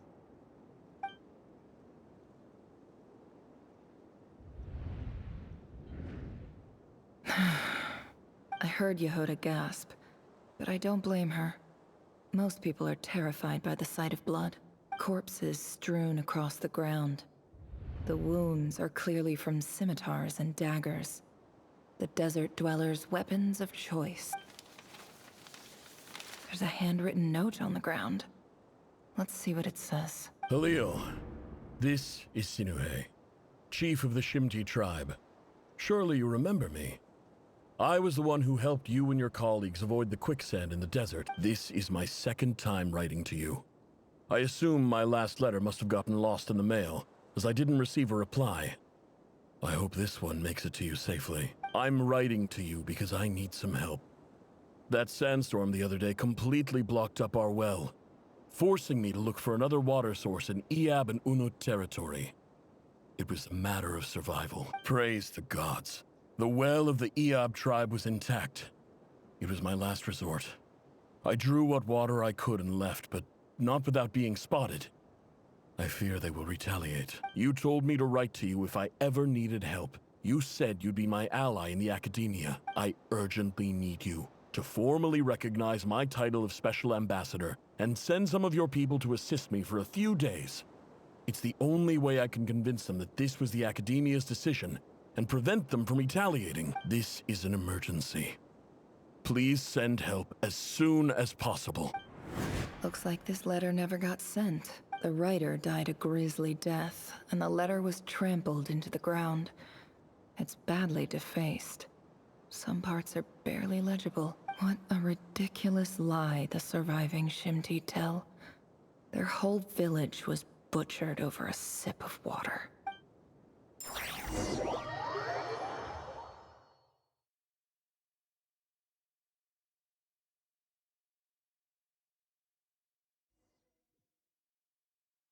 Ah, officer. Welcome. Welcome to our humble village. I thought you would at least have the courtesy to provide some respectable libations. This is the finest wine Aru village has to offer. I promise.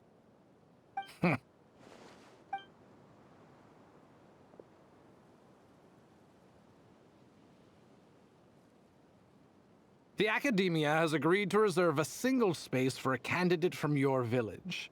But I remain skeptical of this entire endeavor. I highly doubt anyone in this desert possesses serious academic potential. Please, have faith. If not in us, then in our god. The child we found shows great promise. I beg you, take her away from this place. Give her a chance. Don't let her talent go to waste. I don't recognize her. New arrival? She showed up here a few days ago, and we took her in. She's a really bright kid. Please help. I'm begging you. So, where are you from? Nowhere special. Just a sand dune. What about the rest of your family? How many of you are there? Just the one. It's only you? Correct. So, no brothers, no sisters, no mother or father? Any who have slept on a bed of sand, I call my brothers and my sisters. Apart from that, I have no family. All right. Get over here. Sign your name on the form.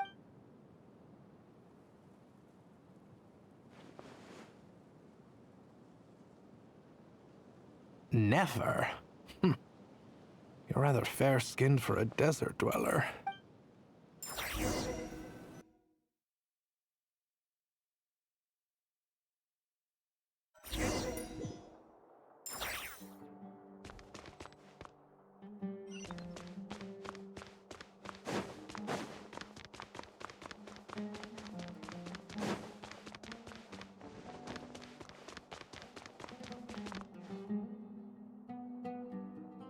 Nefer, this term's assignments have been issued already.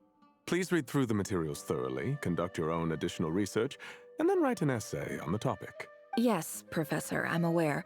I just had a couple more questions I wanted to get your perspective on. Oh? Please, ask away. Well, I saw the other students' problem sheets, and I couldn't help but notice that my assignment is much easier than theirs. Do you really think I'm a weak student? A weak student? Goodness, no. Quite the opposite. You have a sharp mind. Almost too sharp. I think what you're saying is, a weak student wouldn't have noticed the discrepancy. And if they did, they certainly wouldn't complain about the lighter workload. You see, sharp as they come. You see things the way they are. And I'm sure you know why they're like that. Because of where I come from. Because I'm different. I'm sorry, Nefer. I don't like it any more than you do. It's just... Anyway, you said you had a couple of questions? What's the other one? I wanted to check. If someone sent me a letter to the Academia, where do I go to collect it? Ah, your family wrote to you. Well, as long as they put your name on the envelope, someone should hand it right to you. Not exactly. It's not even a recent letter. I was just curious where the mail would end up if no one collects it. The House of Dana, I expect. I know there's a box for unclaimed mail somewhere in there, probably sitting on a shelf. Whatever you're looking for, that'd be the place to start. Okay, got it. Thank you, Professor. Oh, don't mention it. Honestly, I feel like I failed you. I'm supposed to be your teacher, but I haven't taught you anything. Hey, don't say that. You're a great teacher, and you do your best for all your students. But the rules are the rules. You're not allowed to teach students like me. It's not just the academia either. The whole world bends over backwards for the successful and leaves the losers to suffer and die. Oh, my dear child. Don't tell me you've given up on life already. I haven't. I just think that if you want to make it in this world, you have to find a way to become successful.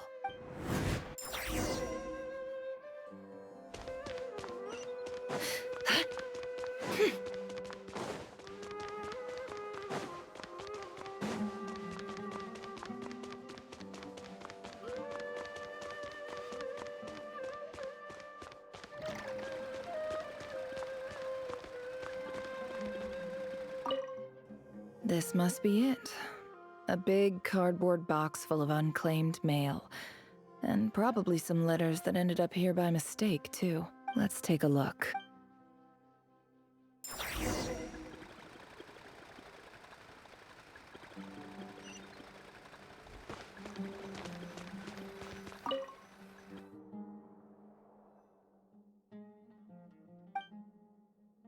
A dilapidation survey from Port Ormos. Looks like it's from a Core of 30 representative. What a strange thought. A bunch of mercs losing sleep over rundown buildings. This one was never even opened. I guess the recipient didn't care what the Core of 30 had to say about anything. Who was it addressed to? I don't recognize the name, but it must have been a Kasharawar professor.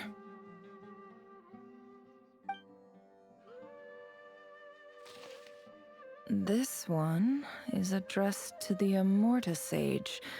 The title is Changes Observed in Satyavada Life Symptoms. Why do all these letters read like full-blown dissertations? Guided by the incense, we became lost somewhere in the forest.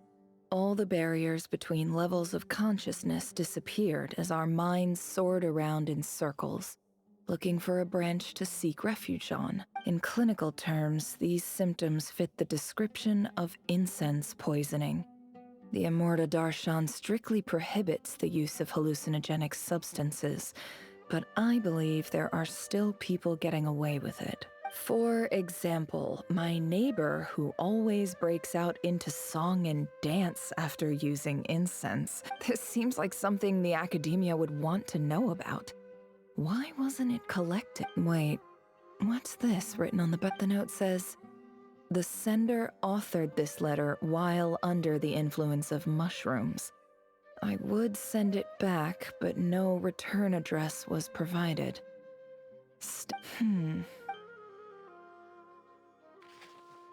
This next one is addressed to Grand Sage Azar. A few words of protest regarding recent changes in Sumeru's educational policy. In recent years, the academia has taken on a small number of students from the desert region, as per the policy to this effect. However, it appears to me that these students have not, in fact, been provided with educational opportunities that are, in any meaningful sense, equal to those enjoyed by their peers, as well as receiving dumbed-down assignments and perfunctory tutoring. They do not even have full access to the Akasha system. Education is the fundamental purpose of this institution, which should go without saying in a nation whose founding virtues are knowledge and wisdom.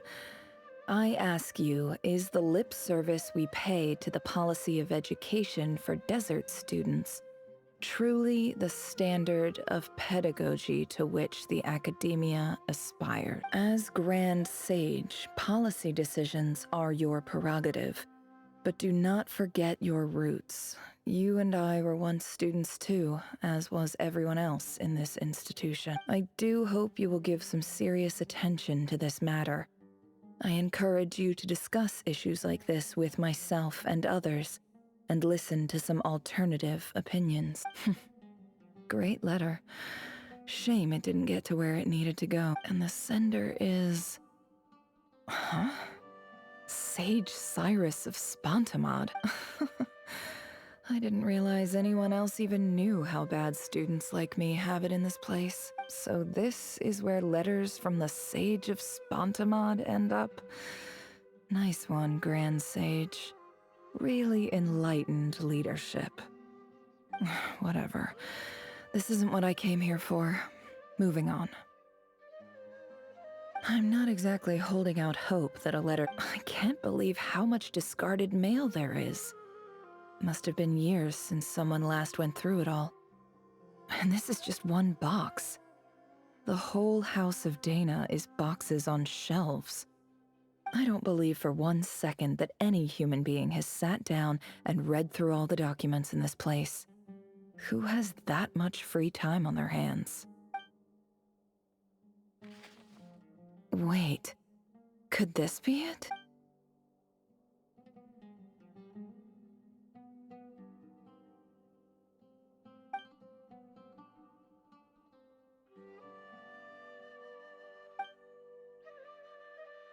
Greetings, Halil.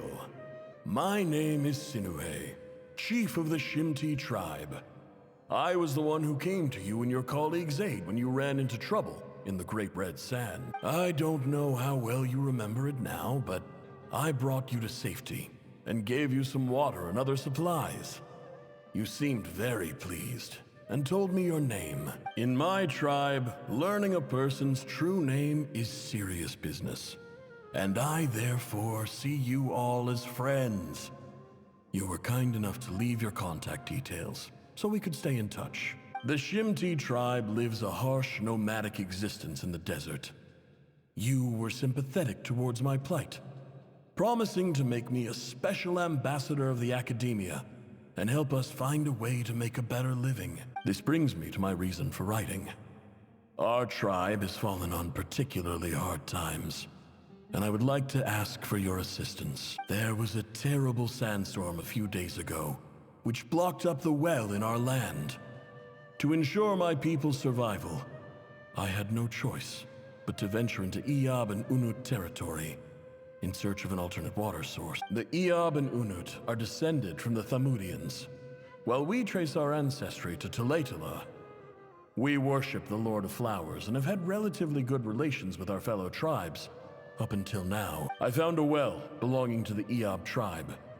They declined to help us, but I really had no other option. So I took some water to keep me and my tribe alive. My actions are certain to incur their wrath. When we met, you assured me that you would be my ally in the academia. I would like to take you up on that offer, because I really need your help. I wonder if you could send an academia representative to meet with me. That aside, the last time you were here, you mentioned that the academia had started accepting students from the desert, and I told you a little about my daughter, Nefer. We have next to no resources here in the desert, and my power and influence are limited. Would you consider enrolling my daughter at the academia? She is a smart girl. I know she won't disappoint you. From the outset, the academia never took you seriously. Those things they promised were just empty words. I doubt they even remember the name Sinuhe, and you were so emphatic that your luck had finally changed for the better. You swore you'd lead us to a better place one day. You spoke with such conviction, like you were the most powerful chief in the whole desert. You liar. You lied about everything. You promised the world and delivered on none of it. And who fell for it? Just me, by the looks of it. Despite your best efforts. Which makes you a pathetic liar. You weren't even any good at it. I think I'll take over from here. Let me show you how it's done.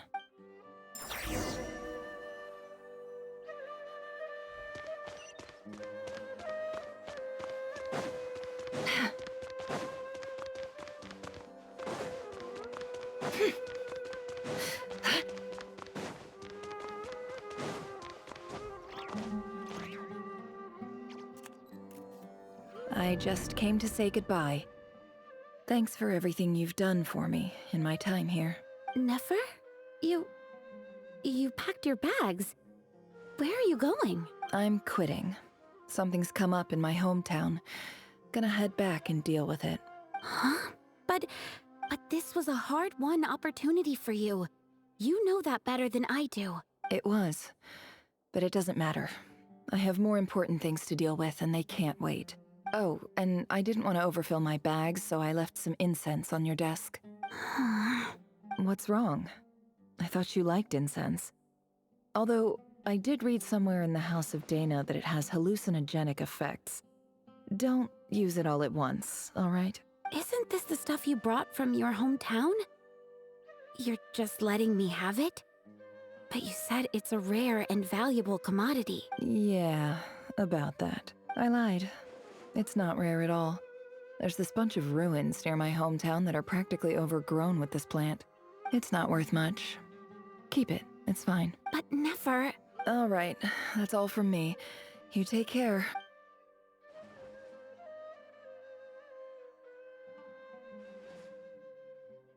Don't forget me, okay? I mean, we're more than just classmates, right? We're friends. Yeah. I'll remember you. I lied again. That incense is worth a fortune, and it's a rare find even in those ruins. And as for remembering her, I have far too much to do when I get back. No time to reminisce. I'll be lucky if I even make it through this alive. But either way, I expect I'll forget you pretty quickly.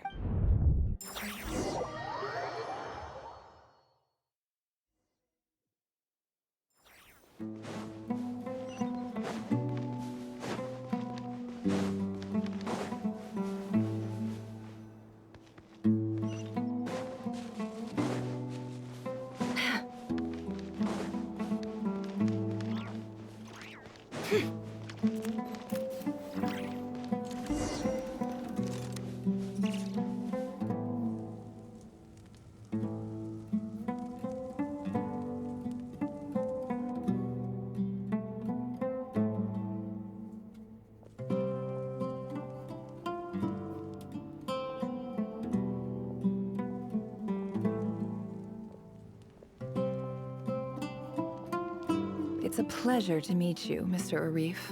So, what does the Academia want? Since they've sent their special ambassador, I assume there's a big business deal to be made. If not, I'd be very disappointed. Please, sir, lower your blade. You're lucky I'm the one they sent. Not all special ambassadors share my admiration for the Iab people.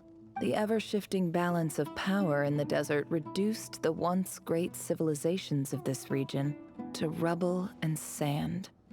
But the story of the Iab has a very different trajectory.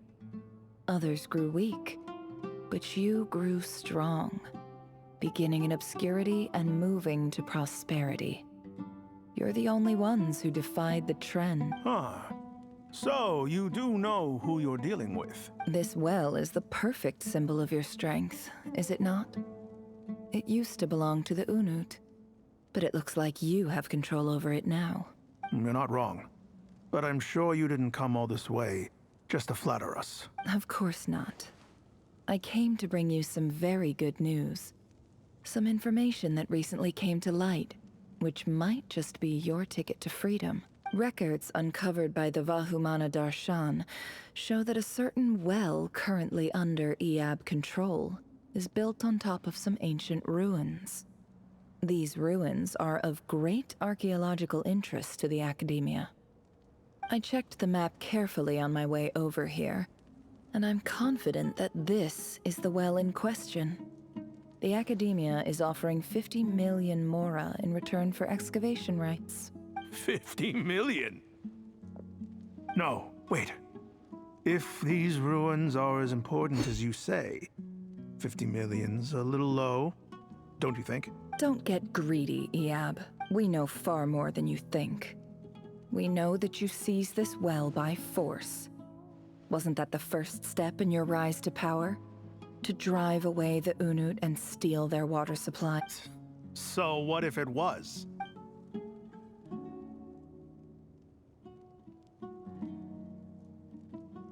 Don't worry. As unscrupulous as it was, it's something we're willing to overlook.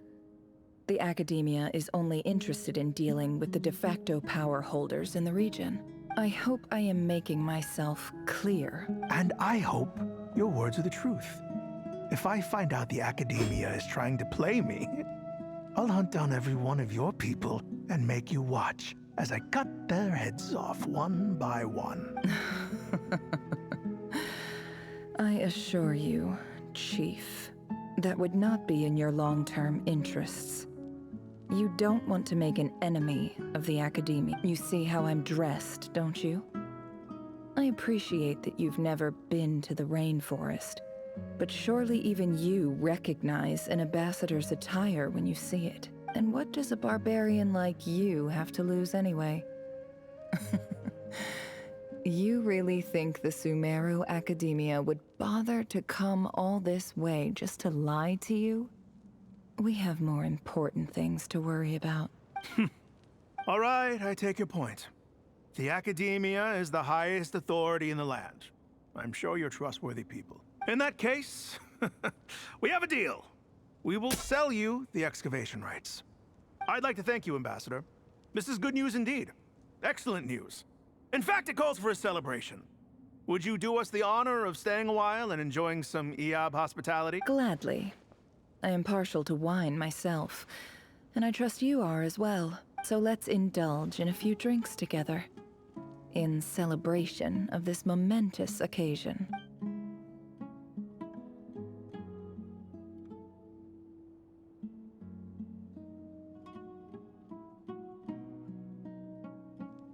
Chief! Chief, it's an emergency! It's the Unut. They've taken the well. What? Well, don't just stand there, take it! Yes, Chief. I have every confidence in the EAB's military superiority, and yet... Well, what is it? The Unut's response was alarmingly fast. The day after we reach a deal, they seize the well. This can't be a coincidence. Perhaps there is a traitor in your midst. I don't think so. I am obliged to remind you, Chief, that the Academia will only deal with the de facto power holders. If you cannot regain control over the well, I'm afraid you won't see a single mora of that 50 million. No! Please, Ambassador, just give me some time. I swear the Unut will not get away with this. That well is ours. And so is the Mora. Glad to hear it. I will wait here for an update. If there is a traitor, I will find them. In the meantime, make yourself at home. I'll report back as soon as I have an update. Much obliged. Wow. All it took was a few words and I've got him wrapped around my finger. What an amazing feeling. So, in summary, Ambassador, the Academia would rather negotiate with our tribe instead of the EAB. The EAB are ruthless murderers who don't listen to reason. And now they have the gall to interfere in our research projects in the desert region. So let me ask you, Chief, if you were the Academia, what would you do? Kill them all, of course. Precisely. The Academia does not tolerate those who stand in our way. The EAB have held back our academic pursuits for too long, and our patience is wearing thin. At the same time, there is simply no way that the Academia can be seen to be intervening in desert affairs. I'm sure you understand where I'm coming from. We have our own rules out here. If the rainforest dwellers raised arms against a desert tribe, you'd start a bloody war. Right. We can't confront them ourselves, but we can support their enemies. The Unut have always had strained relations with the EAB, which makes you our natural allies. Natural allies. Weren't the EAB your allies once? You were quick to send them after us to protect your interests back when we stole that water. And now look at you. You're at each other's throats. Let me be clear. The Academia wishes to collaborate with the legally recognized rulers of the desert in this matter. We are asking for excavation rights to that well, and our offer is 50 million mora. Say no more. I believe we have an understanding. Good. Then I suggest you get to work. Get us access to that well, and the mora's yours. You see, Dad? Lying is easy when you know how. People will believe anything.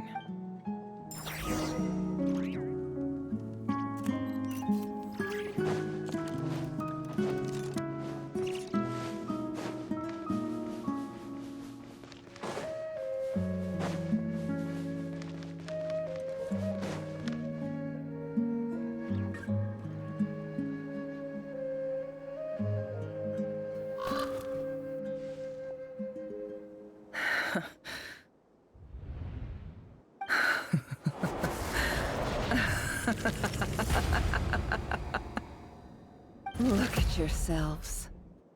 You may be vile, savage monsters, but your butchered bodies bleed like any others. You're no different. You're nothing special at all. The monsters who destroyed my home, they're just ordinary, petty human beings. What a joke. I think we're even now. Maybe I've even done the desert a favor. It's a better place without all these people around. Oh, Sinuhe, my gullible fool of a father.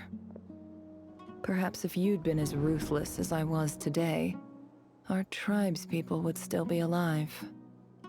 In this dog-eat-dog world, a chief needs to be tough to survive, but you couldn't do what had to be done.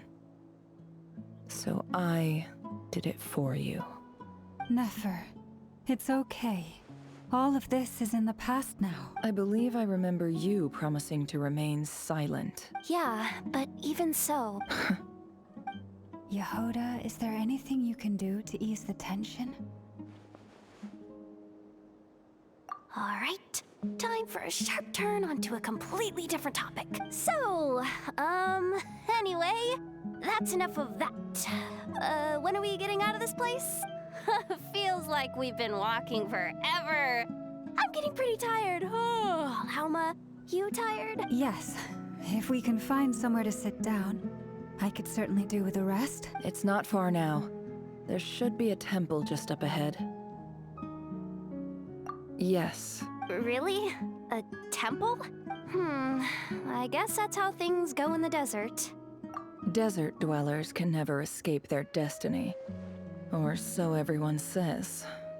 I never wanted to believe it, but looking back now, I'm as desert as they come. You mentioned a temple.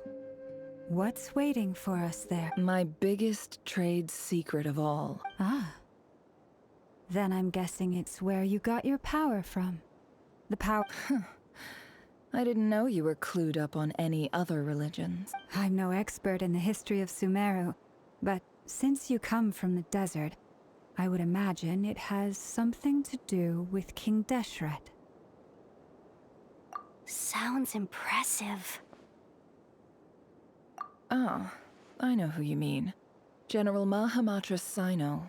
The spirit of Hermanubis dwells within him. That's Boss Neff for ya. She knows everything. Sino's hardly a figure of obscurity, but I know about Sethos too. What about him? Is he a big deal or something? Well, he's not a small deal, let's put it that way. Please, this is the bare bone basics. Save the flattery. Thanks for your patience, everyone. I'm sure it's been a lot to take in. With any luck, that's our exit just up ahead.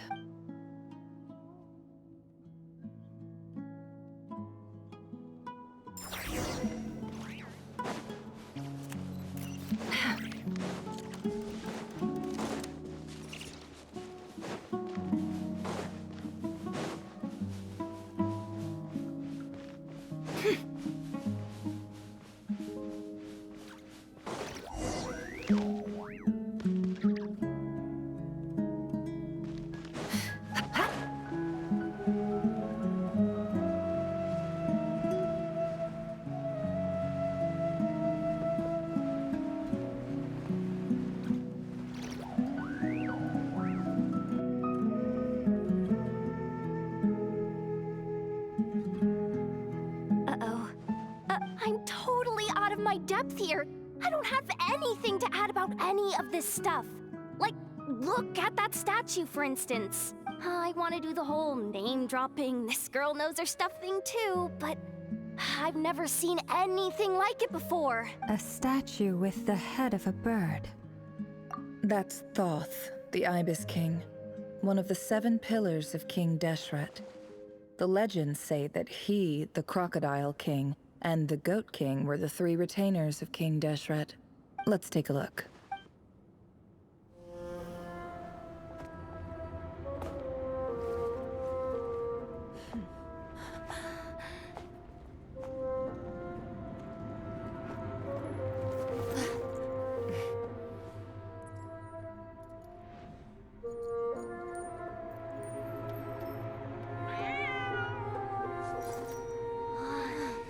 It's just Ashru. So, all is well?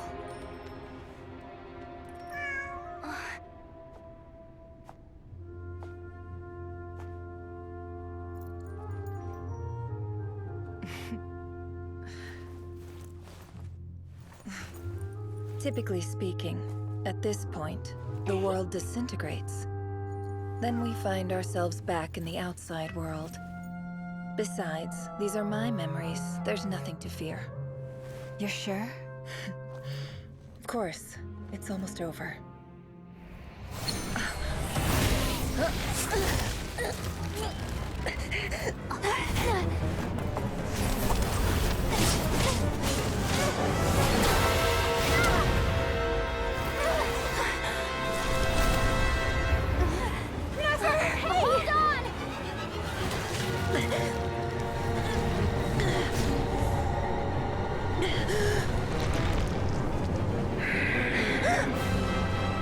Knowing too much is always a death sentence. Speak for yourself.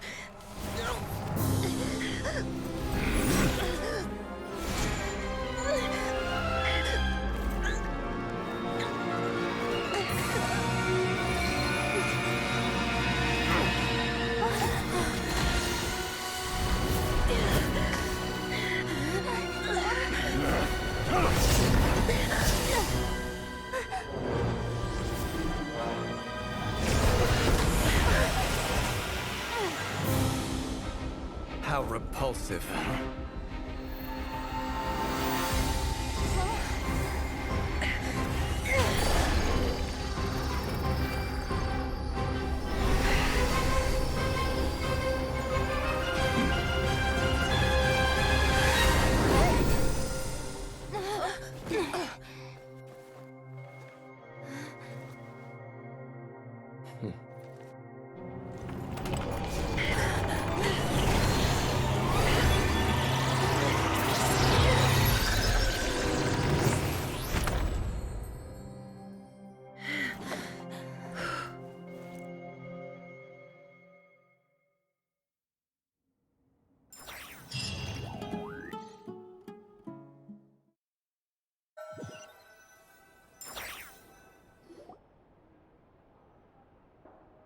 Timed that pretty well, didn't I? It's okay. I'm just glad no one was hurt. Paimon noticed you doing something too, Dainsleif. Were you helping get them out? Of course. When I asked Nefer to conduct this investigation, I was not naive to the dangers involved. I had a duty to ensure your safety. Good to know your sense of justice is still intact after all these years. I take that to mean that you saw the truth. That comes as a great relief. I certainly did. And thanks to your help, I also managed to trap Rerir inside the chess set. Whoa, really? How'd you manage that? Well, to be honest, I sensed that something was wrong long before we made it to the temple. By using this fragment to probe into Rerir's past, well, the monster formerly known as Rerir. It seems I alerted him. I was tracking him, then he caught on and started tracking me too. Can't say I'm surprised. But how did he track you through your thoughts alone? That shouldn't be possible. Rerir was a secret agent who reported directly to the Vinster King. He is an expert at finding a trail and hunting down his pursuers. No wonder. He infiltrated the chess set, read my thoughts, and built a new virtual chess set inside of it. That's why we weren't able to leave at first. Speaking of your chess set, it's quite a remarkable item. Would I be right in thinking you have some connection to King Deshret? You overestimate me. I only have a connection with one of his underlings, the Ibis King. You all saw how this came to be. A long time ago, the Eab massacred my tribe, the Shimti, in our home village. A few years later, I enrolled in the academia, where some new information came to light. The Unut and the Eab fought a bitter battle over the rights to a well, all for the sake of a non-existent 50 million mora. The Eab ultimately won that confrontation, but their victory came at the cost of almost every warrior in the tribe. The final blow to the Eab came at the victory feast, when an Unut assassin beheaded their chief right before my eyes. The remaining Eab fled and have been scattered to the winds ever since. Having gotten my revenge, I returned to my hometown, where to my surprise, the nearby temple was still standing. There it was, seemingly immune to the relentless hostility of the desert, while my tribal home lay in ruins. As I stood there gazing at the temple, I noticed a cat just outside. This cat, as it turned out, was home to the spirit of the Ibis King. He led me to a gate deep inside the temple, and there he made a deal with me. This chess set is my gift from the Ibis King. The chessboard within is made to the same specifications as the one in the mausoleum of King Deshret, and represents his power of piercing analysis. With this chessboard in its container, I gained a certain ability to perceive hidden secrets. Now, you could conclude that the Ibis King simply wanted to give the people of this world the power to seek the truth, but I don't believe that's the full story. Every god plays favorites. Their hearts are as fickle as any human's, full of secrets, perversions, egotistical tendencies. But precious few gods are willing to admit this. It is the same with all powerful forces, including fate itself. Their gaze falls preferentially upon a select few. As you rightly point out, this is an act of favoritism. If you're alluding to the Abyss, then yes, I agree. Gather the others. It's time to share everything I've learned.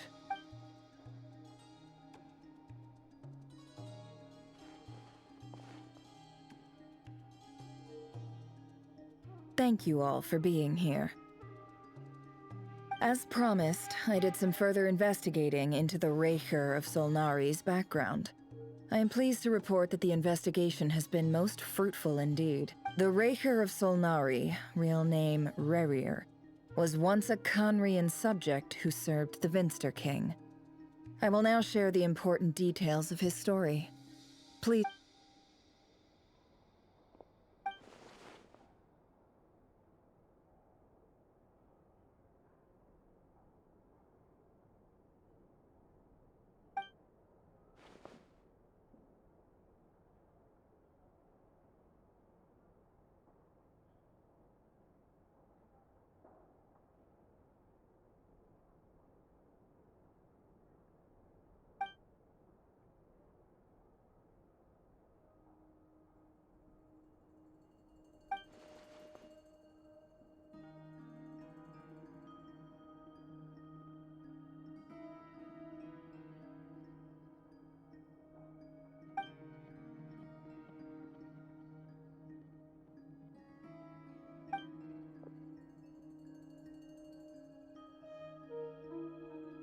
So that's why he's so obsessed with the moon.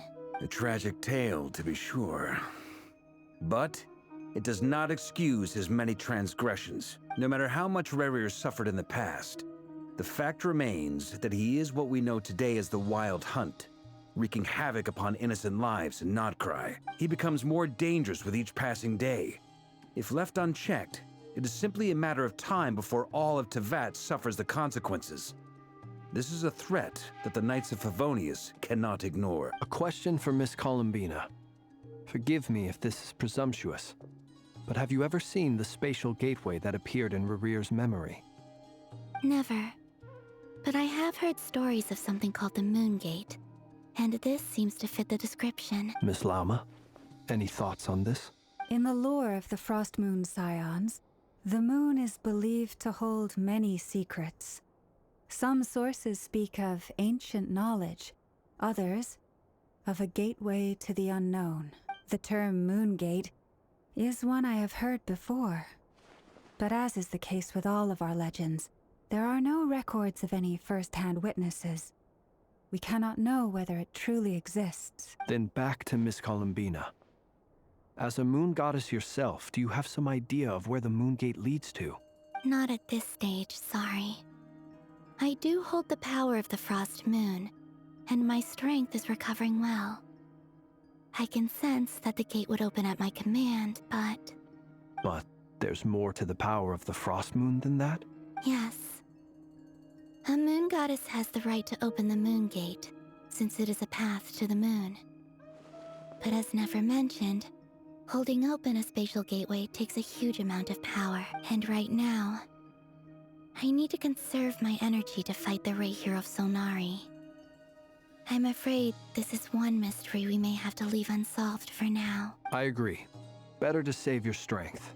But if you'll humor me for a moment, I have a bold conjecture of my own regarding the world beyond the gateway. I highly suspect that neither Tholindis nor Rerear made it through unscathed. The evidence pointing to this is the fact that the Rahier of Solnari exists in the form of countless fragments. With the abyssal power he wields, no ordinary foe can touch him, let alone tear him to shreds.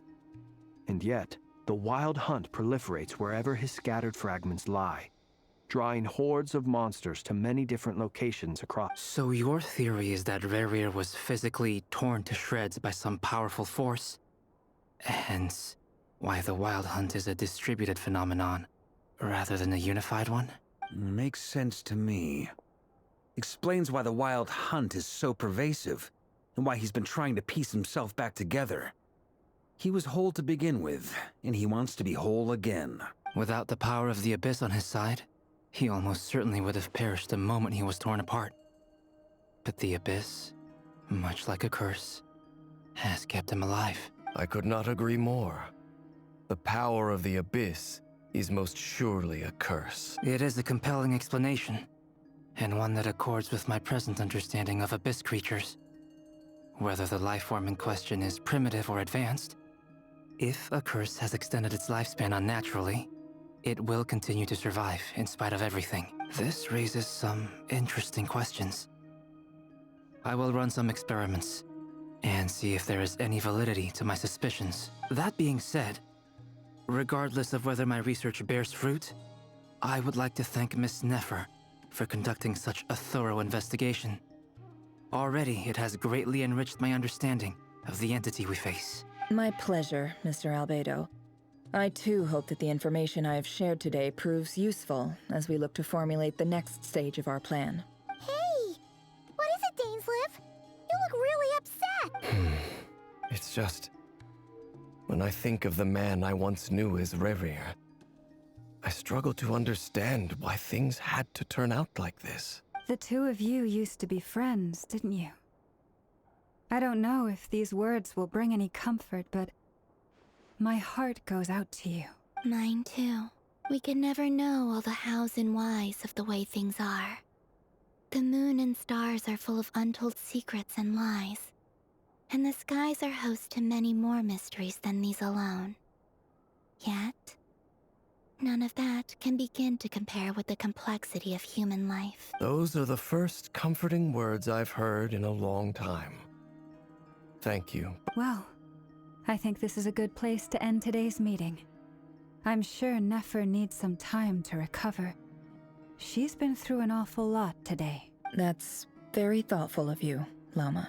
Of course. Sounds good to me. Take some time to rest and digest before we reconvene to nail down a plan.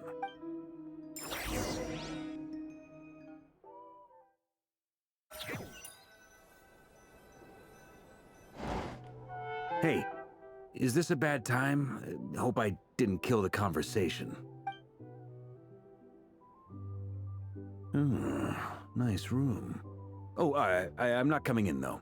Why not? It's just a hotel room. If it's all the same, I'll just stay out here. I might not look the part, but I'm technically a knight. Barging into people's private quarters isn't the kind of thing we do.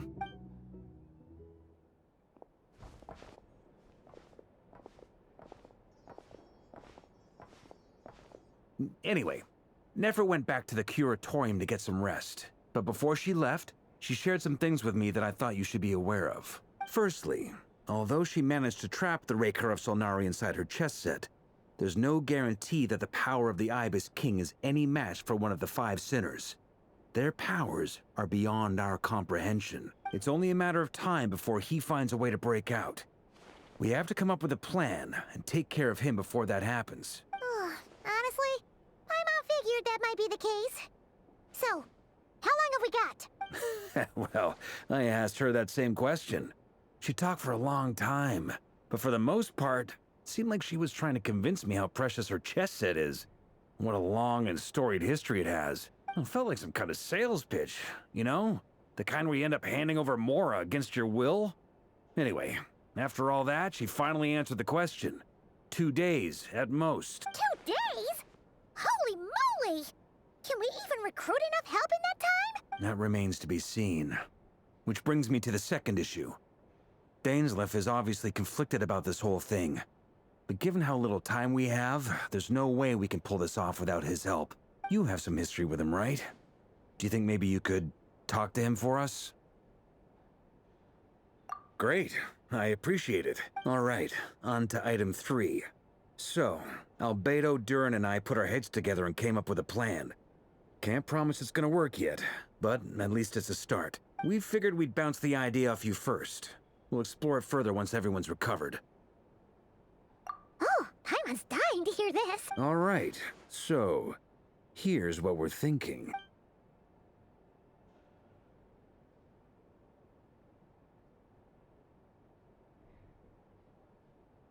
We felt a little uneasy about roping you into this. I mean, firstly, you're not locals, and secondly, none of us are your boss.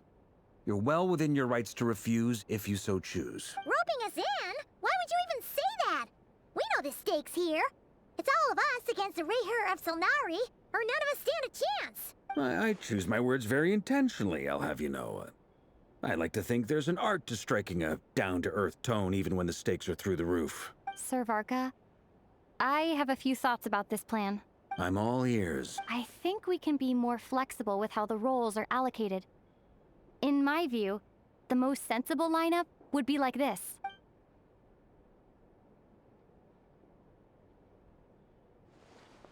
I see your point, yeah. But if that's how we're going to approach this, you'd better make sure you're ready. To be clear, I don't doubt your abilities. Far from it. I just want to make sure. Are you really willing to take all this on? I want to do everything within my power. The Raher of Solnari is a truly fearsome opponent, and if I do my part, it'll greatly reduce the risk for everyone else involved. Well, that tracks with what I've heard. Jean's mentioned in her letters that you're so diligent it's almost abnormal. As in, most people weigh up the risks and rewards in situations like this.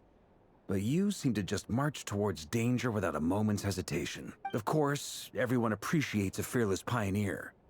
But all that aside, I'm the Grand Master of the Knights of Favonius, and you're our honorary knight. I want to make sure your courage doesn't come at the expense of your safety. Thank you, Sir Varka. I should be the one thanking you. It means a lot to have you on board. I'll give some serious thought to your suggestions.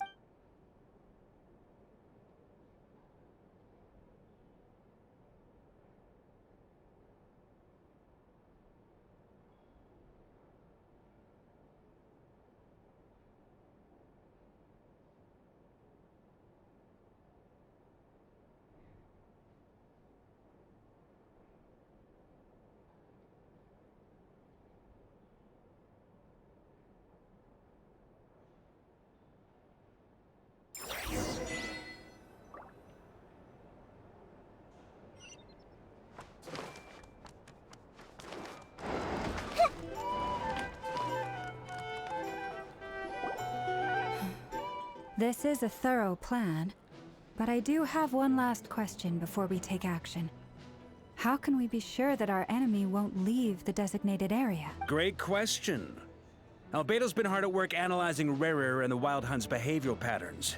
His conclusions are as follows. Firstly, from the earliest known confrontation until now, Rerir has never displayed any ability to manipulate the dimension of space.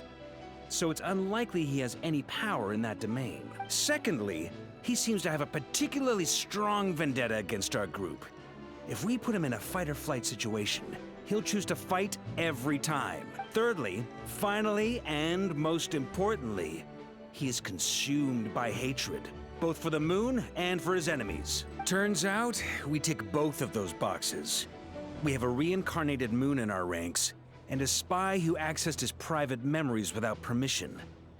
He'll be baying for blood, not looking to escape. As someone who's had their fair share of interactions with the Wild Hunt, those all seem like valid observations to me. Understood. Then I will defer to the verdict of the group. Well, everyone, that's the plan in full detail. Albedo and Durin are carrying out their part as we speak. Plan approved. Scheduling. Okay, any firepower you need, I got you covered. Let's light this baby up. The Frost Moon Scions are behind you as well. And the rest of you? No objections? All right, then it's settled. This is the plan we're going with. Next up, an old tradition of mine. Anyone who wants to back out, now's your chance. Wait, we can still back out of this? Everyone says things they regret, right? I don't want anyone feeling trapped because their mouth said yes before their brain had time to think things through. A very people-first approach. I hear that's common practice in the Knights of Favonius. Heh. Who'd you hear it from? D-Luke? Shh. We don't use people's real names at work. This contact will be known only as Owl, please and thank you. This plan can only work if everyone does their part. Flint's and I will absolutely support it. We shall indeed. You'll be glad you accepted our help. Also, you are the last person I expected to see here, Miss Dory. It's not often I get called Dory in a work context. My peers usually call me Lord Sangamabe. So, the longer your name, the higher your net worth. Is that the idea here? In that case, Mr. Flint's here must be worth a fortune. That's right, I know your full name. It's... The walls are thin here. I'd appreciate you keeping that a secret. Okay, fine. I'm actually only here as a favor for someone else. Do you have any idea how much it would cost to hire me otherwise? Oh, does this mean someone out there actually has the power to boss Dory around? It most certainly does not. We have a long-standing and mutually beneficial business partnership. She's actually the mom of a friend of yours. Said mom supplied me with a great little trinket, but now that lady's ruined everything. If I don't start building a little goodwill now, my whole business in Notcry is gonna go down the drain. Okay. So what exactly is so special about this pendant? It's a lucky charm that a great mage made for me. We have a business relationship, and she was worried that something bad might happen to me. So, she wanted me to have something that can store power to protect myself with. I finally got it all fully charged up with Kuvaki, and then never went and used it all up at once. Never lost so big in my life! You're right. It was all my fault. I didn't mean to drain all the Kuvaki in the pendant, but I'll make it up to you. You will? Well, in that case, how about you give me your chess set, and we call it even? I knew you'd say that. Well, it's yours if you want it. In fact, take it now, and I'll even throw in a free Raker of Solnari. Deal? You're putting me in a difficult position here. It's a very useful thing to have around, but I have a funny feeling it won't be around much longer. I guess we'll see in a couple of days. Looks like bankruptcy for me. Hey, don't be so pessimistic. See this through and you never know. You might find a new business opportunity on the other side.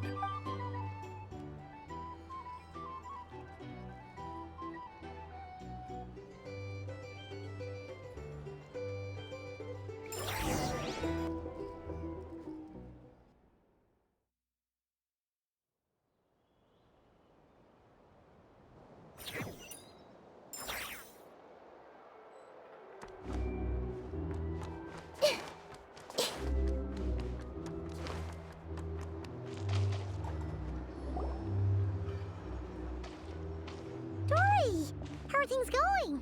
Feeling ready? Oh, I was born ready. We only have 2 days. You think Lord Sangamabe would let an opportunity like this slip by? Don't forget, when something's in high demand, the people with the goods on hand get to charge the highest price of all. Even higher than the sellers taking advance orders. Ta-da! See? It's right here. Ah, it's so pretty. Did you make it?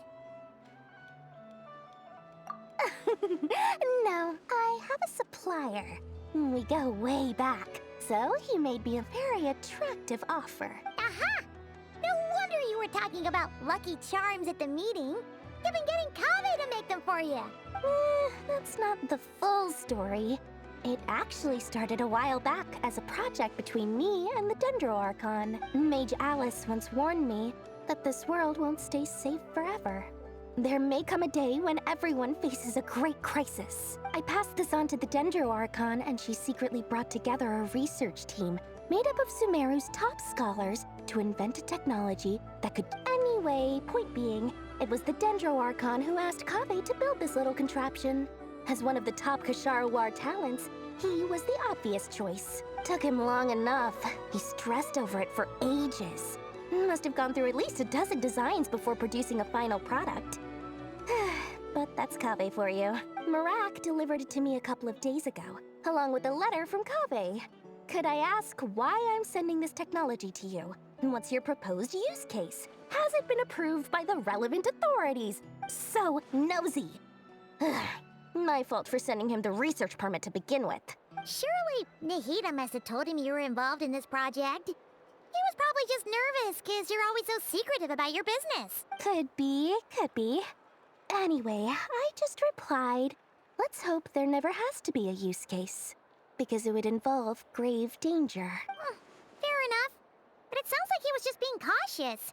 He probably felt responsible as the one who made it. Or maybe he was asking as a favor for his housemate. He's done that before.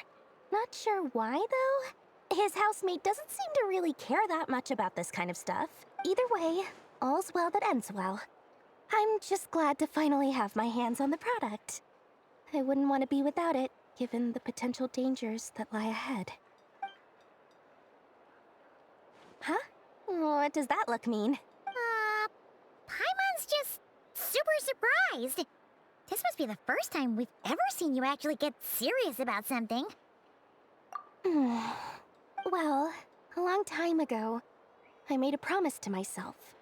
I promised that I was gonna live every day of my life with a big beaming smile. Obviously, Mora plays a big part in that. But there are always gonna be times in life when you have to give something back. That could mean paying back a debt, returning a favor, or showing some kindness. Alice has been a huge help to me over the years. She was the first investor I ever had. And I want my investors to know that Lord Sangamabe is the best in the business. And more than that, no one knows what the future will bring. Whatever happens, I want to make sure the Dendro Archon and all of Sumeru is prepared to face whatever comes.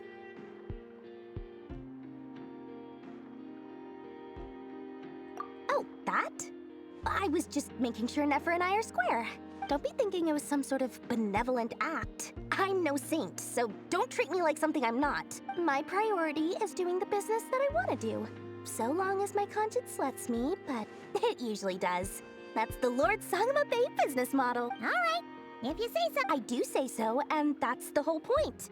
I'm a businesswoman. Don't go trying to figure out what kind of person I am. You'll exhaust yourself. Much easier for everyone involved if you just take my word for it. Oh, and could you two help me get this stuff where it needs to be? Thanks so much. You're my favorite assistants.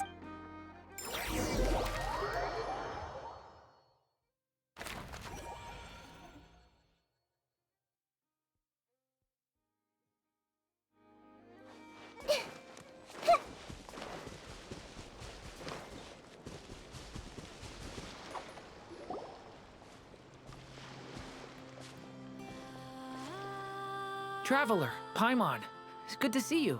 Everything going smoothly over here? Sort of.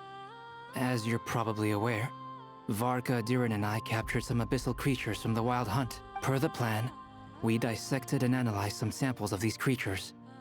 The process went very smoothly. The findings, however, come with some troubling implications. What? You can actually dissect the Wild Hunt? That depends on your definition of Wild Hunt and dissection. Harmless, lifeless. These words are accurate descriptions. The Wild Hunt is an interesting phenomenon. In and of itself, it doesn't seem to possess anything akin to a human personality. But taken as a collective, the medium through which the Wild Hunt is summoned does appear to have a soul. Master griped a lot about the wise Horoptetyr, and seemed somewhat fascinated with the Fausted Elegy. But she barely mentioned Rerir at all. I don't think that was because of his lower social standing, though. Anyway, it's a pity. I should like to hear her thoughts on the nature of the lifeform he has become today. It's a strange mix.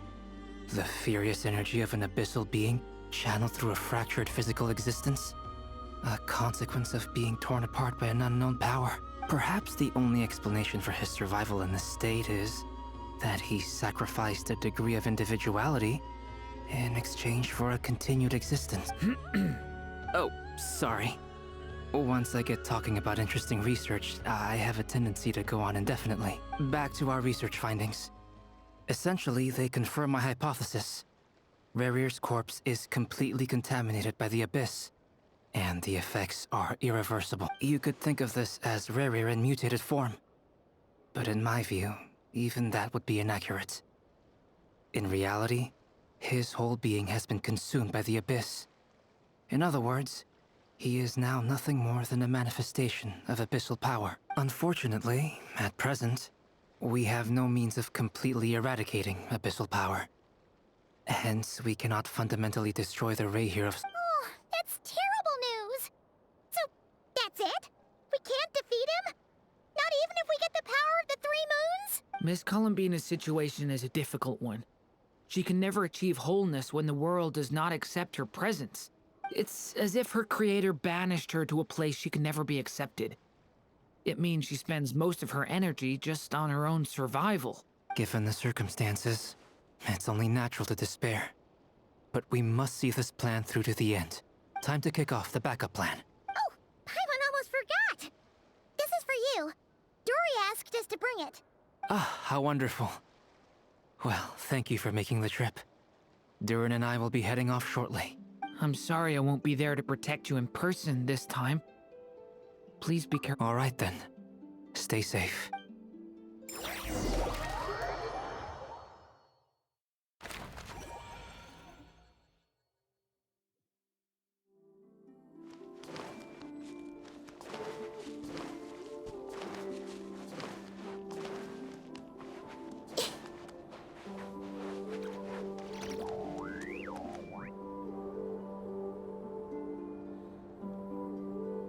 Miss Lauma, is everyone here? Yes.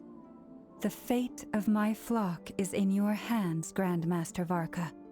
Please keep them safe. My lady, what are you saying? Within the next 24 hours, we will face the biggest crisis the world has ever seen.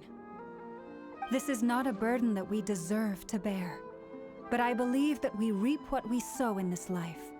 So I intend to act.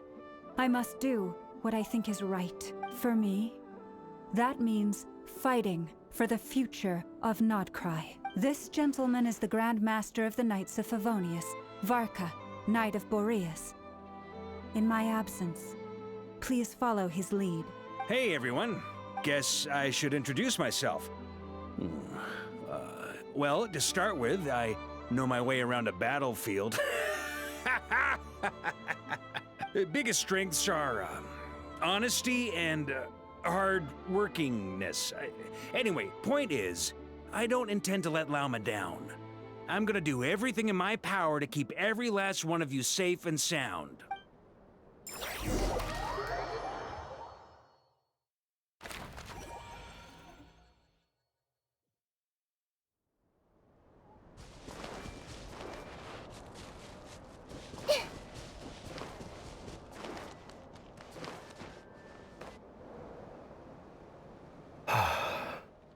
something on your mind? Miss Columbina, was it? I believe that's how the others addressed you. That's right. Names are funny things. Have you always been called Dainsleif? Yes. I take it your own name has a more complicated history. I have a different relationship with names than other people. To be honest, I'm not even sure that Columbina is my name. At least, not in the same way that Dainsleif is yours. But it's what everyone calls me, and I go along with it. A lot of my life has been that way. I get so used to things that I forget to question why they are so. I never used to think much about where names come from, or what they mean to people. Maybe something's wrong with me. You're different from other people. I sensed it the first time we met. You're more perceptive than most. I'm sure your long life and rich range of experience explains that. Do you ever find yourself missing Conria, Mr. Dainsleif? Difficult to answer.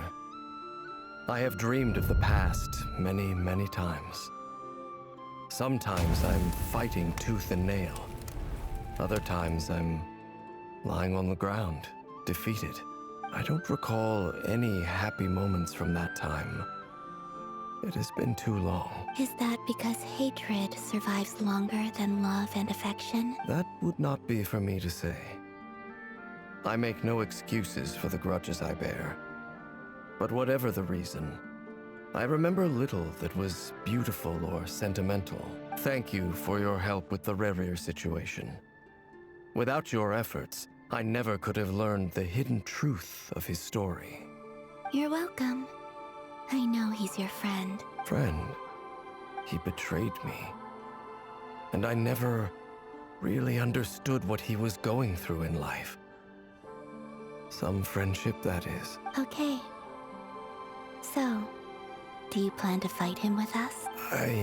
You see, you're torn. Now you know what really happened. You see the things he's done in a new light. I need some time. Of course. I completely understand. Anyone else in your position? Actually, I went through something similar myself recently. Something happened that changed my perspective on a situation. A situation I took for granted at the time, but now I feel very grateful for it. You mean the Harbingers who still support you, even though you've left the Fatui? Yes. I always thought they were only helping me because Harbingers are forced to work together. But then I abandoned them. A warrant was even put out for my arrest. And even now, they still support me. Which means I was wrong about them all along. Clearly, they view you as a friend. I feel a little guilty now. I regret not seeing her help for what it was, and not treasuring it. I see the guilt that you're feeling now, because I feel it too. Hopefully, talking about it will do us both some good. Have you noticed that the Traveler and Paimon are over there? I think they've been listening. Huh. Shall we say hello? Sure. Hello. Ah! It caught us!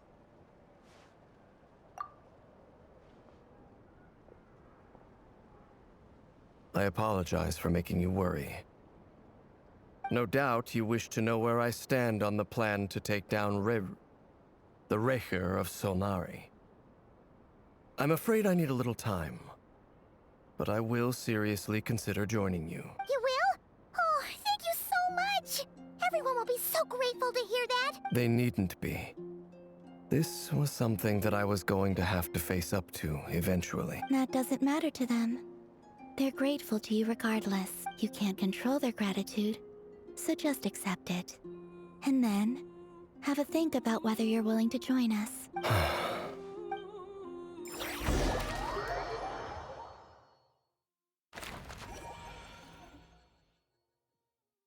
It's nearly showtime!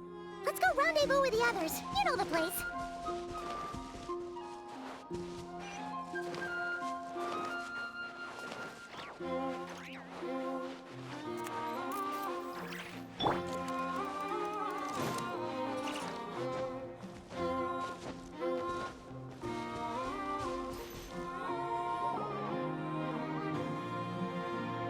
Ah, you're earlier than I expected. Hey, Flints! Been waiting here long? Not too long. I came a little early so I'd have some time to think. Are you nervous about the battle? Quite the opposite. I'm reminiscing on my past battles. When I was awakened by the Ratniki, I had not touched a weapon in many years. I felt like the battlefield was not where I belonged. But after waging war against the Wild Hunt for so long, I came to realize something. A life of absolute peace is simply not a possibility for me. My restless flame indicates that somewhere inside of me, there is a deep yearning to root out the evil in this world. Oh, that doesn't sound like such a bad thing. Well, in the past, when I was a Fae whose primary concern was hibernation, it was hardly ideal.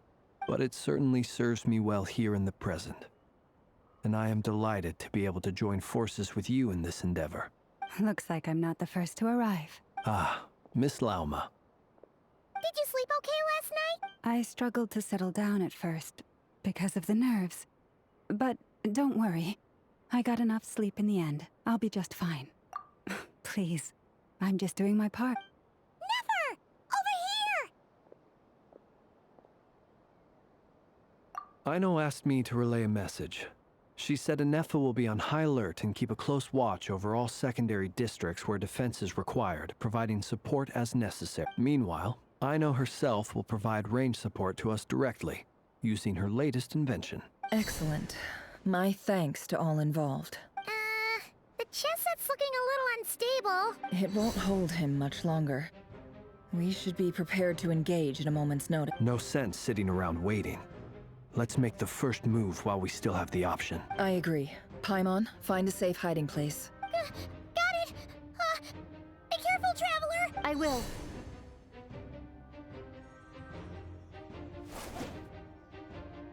Everyone, take your positions as soon as the battle starts. Every ounce of strength we have in our bones. Let up. Ready?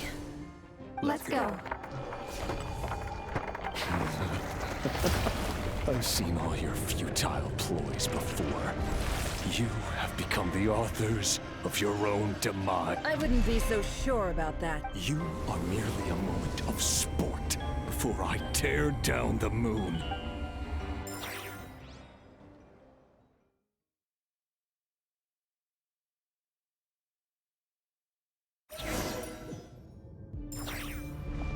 Stay on your toes. Yep, you take... Your game of heroics is over. Moonlight. Who's to go first?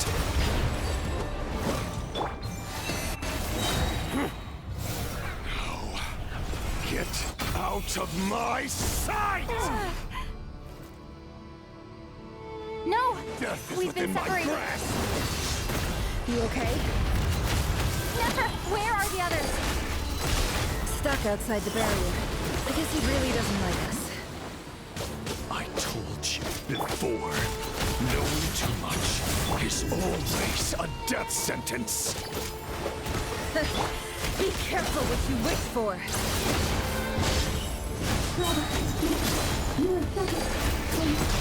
Lauma! Can you hear me? Silence. Voices are gone. But at least I know they're still there. I need to focus. To the plan. Remember my most important task is stalling him. If I can stall him for long enough, the moment will come. The deception ends here.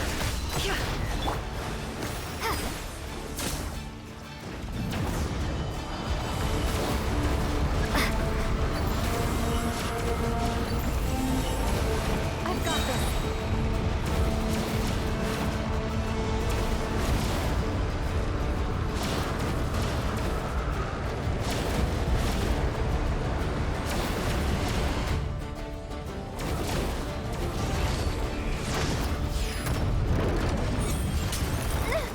The shield's broken.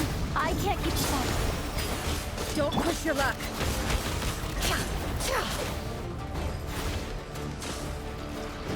It all adds up.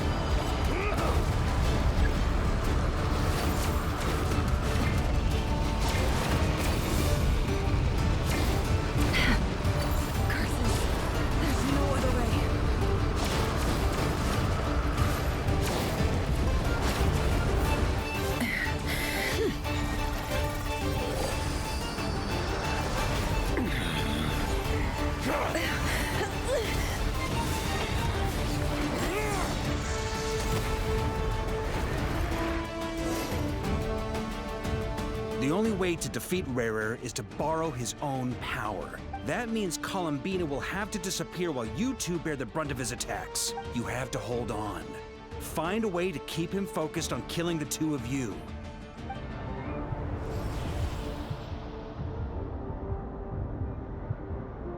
Never!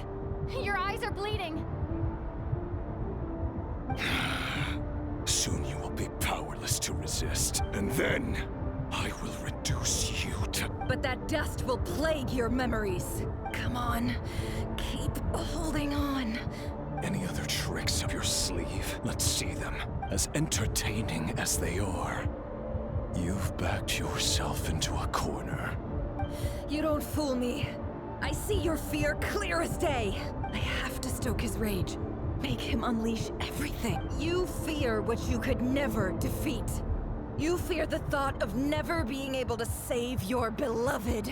You cannot win the fight against fate, Rarir. Is that what you think? Well, now it's your turn to feel afraid! You fear the sound of your own name? Is it us you hate? Or is it what you've become? Let's see what becomes of you!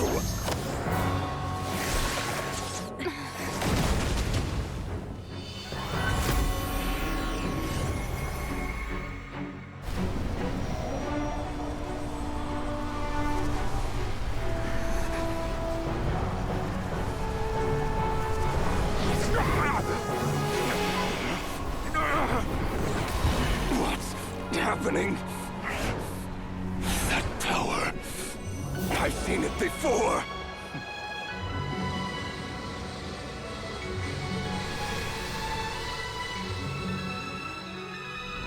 His power is on another level.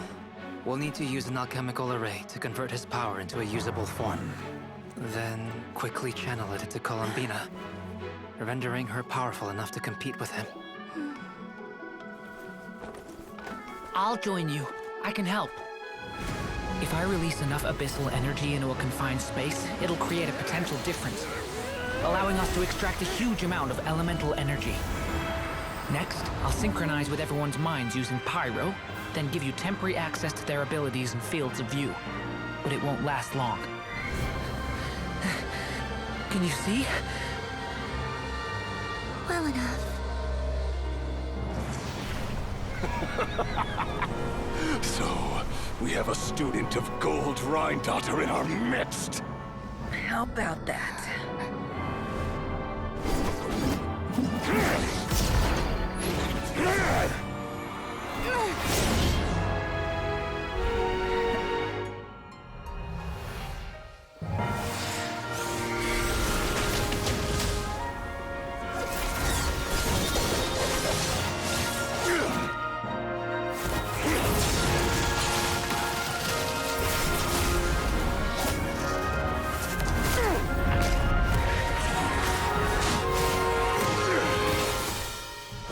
You use my own power against me? Just like how you stole Kuvaki. Look familiar?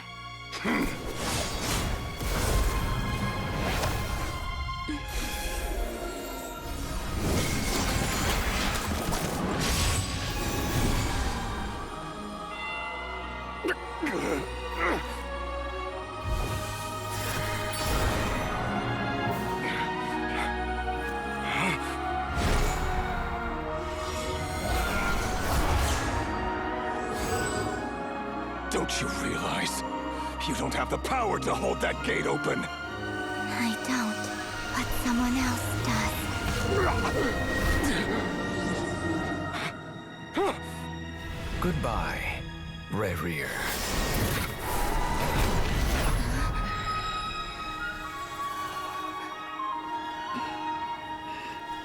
We won.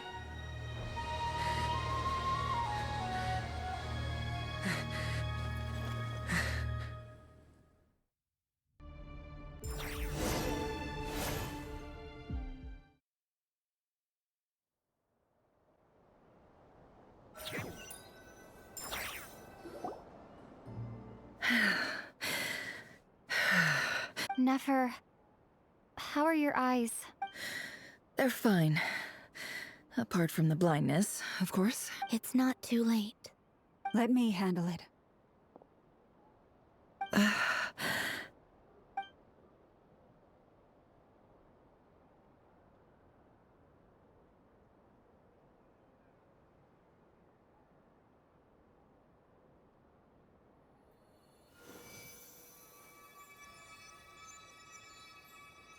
Miss Nefer, it's not like you to lose your composure. That was the most reckless thing I've ever seen you do. Reckless how? The situation was critical. Our lives were at stake. We had to do something. Even so. Okay. I guess you're right. Under the circumstances, it was a wise decision. You traded your eyes for an incredible victory. In business terms, I suppose that's a huge return on investment. I'd be hard-pressed to argue otherwise. Still, I don't like this outcome, and I don't want you to lose your sight for good. People suffer when they make sacrifices they shouldn't have to make, whether that means faith, strength, or in this case, your ability to even see. I had hoped you could win without sacrificing so much as a single hair on your head. Thank you. Really. All done. Don't try and open your eyes just yet. We'll see how you're doing in a couple of days. Until then, please follow your recovery plan to the letter. I'll send full details through Yehoda. For now, just get yourself home, relax, and rest. My dear friends, we have fought bravely and achieved a spectacular victory. A dark cloud has been lifted from the skies of Nodcry. All in this land will be grateful for what you have done. The moon will remember this day. Thank you both.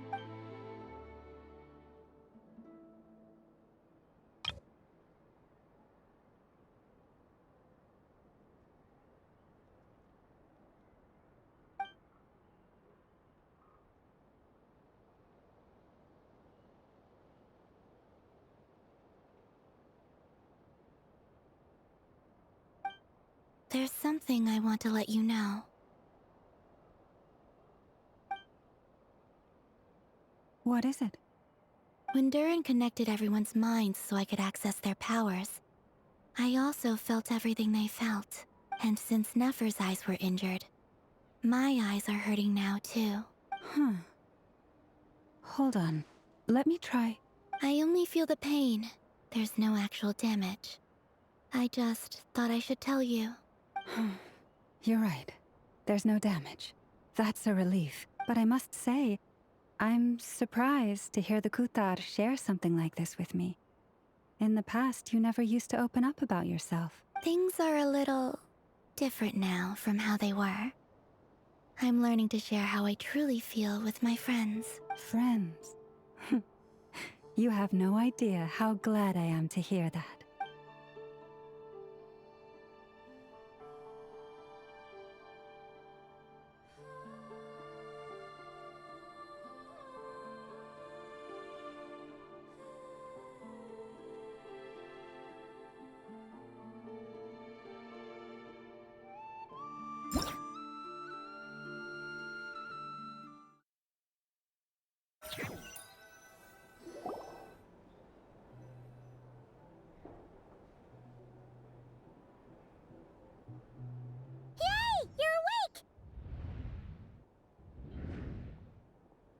How are you feeling? Any aches and pains? Did you sleep well? I'm doing all right, Paimon. No need to worry about me. Phew! Well, that's good. Paimon's been sitting on the edge of the bed worrying about you for ages. You slept a whole day and night. Poor Paimon had to eat all by her lonesome. Glad to hear you didn't starve. How was the food? Well, it wasn't the same without you there to share it. Honestly, Paimon just can't relax when you're not your usual self. She couldn't enjoy the food and settle down to sleep. Well, I'm back to normal now. Oh yeah, and Albedo swung by earlier. He said to tell you to head to the tavern when you woke up.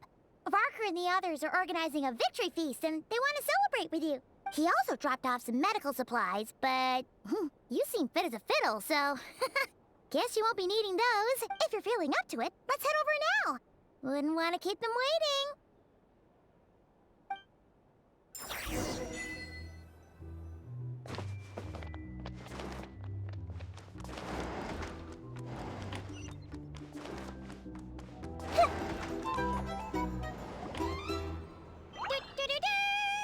We're here! Oh, Traveler and Paimon!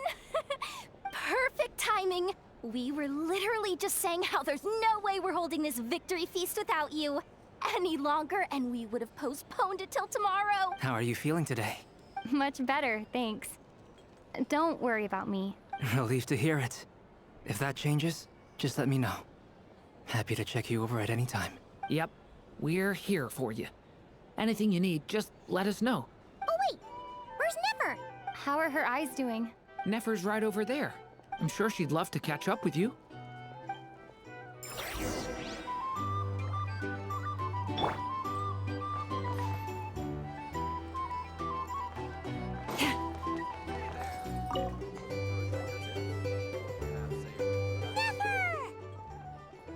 Traveler, Paimon, are you recovering well? Turns out that moon chanter has some real talent after all. My eyes were mostly recovered after just a couple days rest. I can actually open them again now. Yeah, but you gotta be careful. Lauma says not to strain your eyes while they're still healing. Yes, thank you. I'm well aware. Yehoda, could I borrow you for a moment? I could do with an extra pair of hands. Oh, sure. Coming. Did you hear that? I gotta go help Lauma for a second.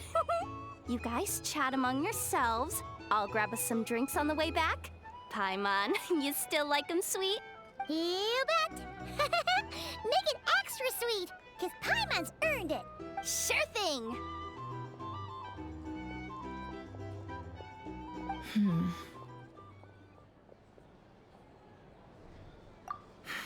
The Raker of Solnari. Kind of a snake, don't you think? No, definitely a snake. A poisonous one who spewed his venomous hatred everywhere. Anyone who seeks revenge out of hatred for other people has become a snake. That's something my dad used to say. Perhaps. I'm sure it sounds like a very wise and open-hearted perspective to your ears. But me? I think hatred is a perfectly justifiable emotion. What else is left when everything you depended on in life gets stripped away? Something's gotta fuel that drive to keep on living.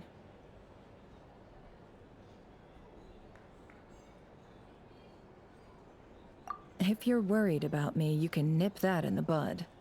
I'm not someone who gets stuck in the past. It's just... I suddenly feel like I was wrong to call my father a liar. He was just a fool. That's why the Academia turned their back on him, and why the other tribes ganged up on him. Oh, Father. How much better things could have been if you were a skilled liar. Look at the Ibis King. Thoth is a fiendishly cunning liar. And yet, strangely, he feels more like a father to me than my real dad ever was. He's never brought it up, but I'd bet he feels the same way. Why else would he give me the power to perceive the truth, while at the same time training me in the art of deception? Well, King Deshret banished him to Aru, which is essentially a prison, and posed 3 questions to him. He promised that he'd have his freedom if he could find the answers. His response was to take on a physical form and approach me, hoping that I could become his envoy and search for one of the answers on his behalf. Did he really think I'd fall for that? He's stuck there. He can't make me return what he gave to me. So that's enough for you to decide he's nice, is it? He's a prisoner, and he was scared. So he decided to perform some good deeds to win people's approval. He lives in fear because he's a deceiver. How is Rerir any different? You can't work as a spy your whole life and expect a happy ending. It's preposterous. Yet I can't say I don't understand it. Liars live in the darkness of their own making. But it's still human nature to want to go on living. They say that a liar's soul is the most worthless thing in the world. What do you think? Good. If you understand that, it means you're smart. And you see things objectively. If you ask me, the soul of a liar really is worth nothing. Because all they care about is themselves. For example, when something good falls into my lap, I don't go sharing the news around. Stops other people trying to steal it from me.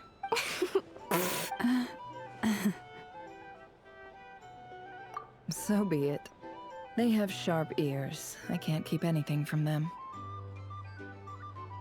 Wow, is that what it looks like? Well, you all know my past now, and I can't simply eliminate everyone who knows too much. So I guess I just have to put up with you. For the foreseeable future, at least. When you find yourself in a situation you can't control, the safest play is to keep calm and start monitoring everyone involved like a hawk. In the intelligence world, you need to have a sense of perspective and play your hand accordingly. If you understand what's at stake, please ensure my secret is safe with you. I trust you'll respect my wishes as a friend. But don't forget, I will also be watching you like a hawk. Very good. Oh wait! Now that the panic's over and we've all calmed down, Paimon suddenly remembered something. After all that build-up, our mystery ally never showed up even once.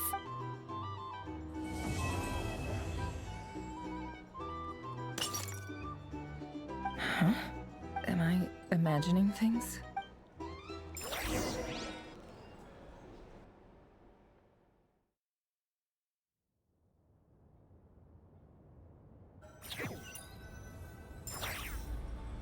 So, that close colleague who stayed behind with you? What's he been up to recently? Don't know, don't care. I get more normal human interaction from hanging out with Bosco too than him. Although, now you mention it, he hasn't bothered me in a while. I wonder if... If he's disappeared without a trace, it's the biggest gift he ever gave to the world. But I somehow doubt that's what's going on. He won't lie low forever. So we'd better stay on guard.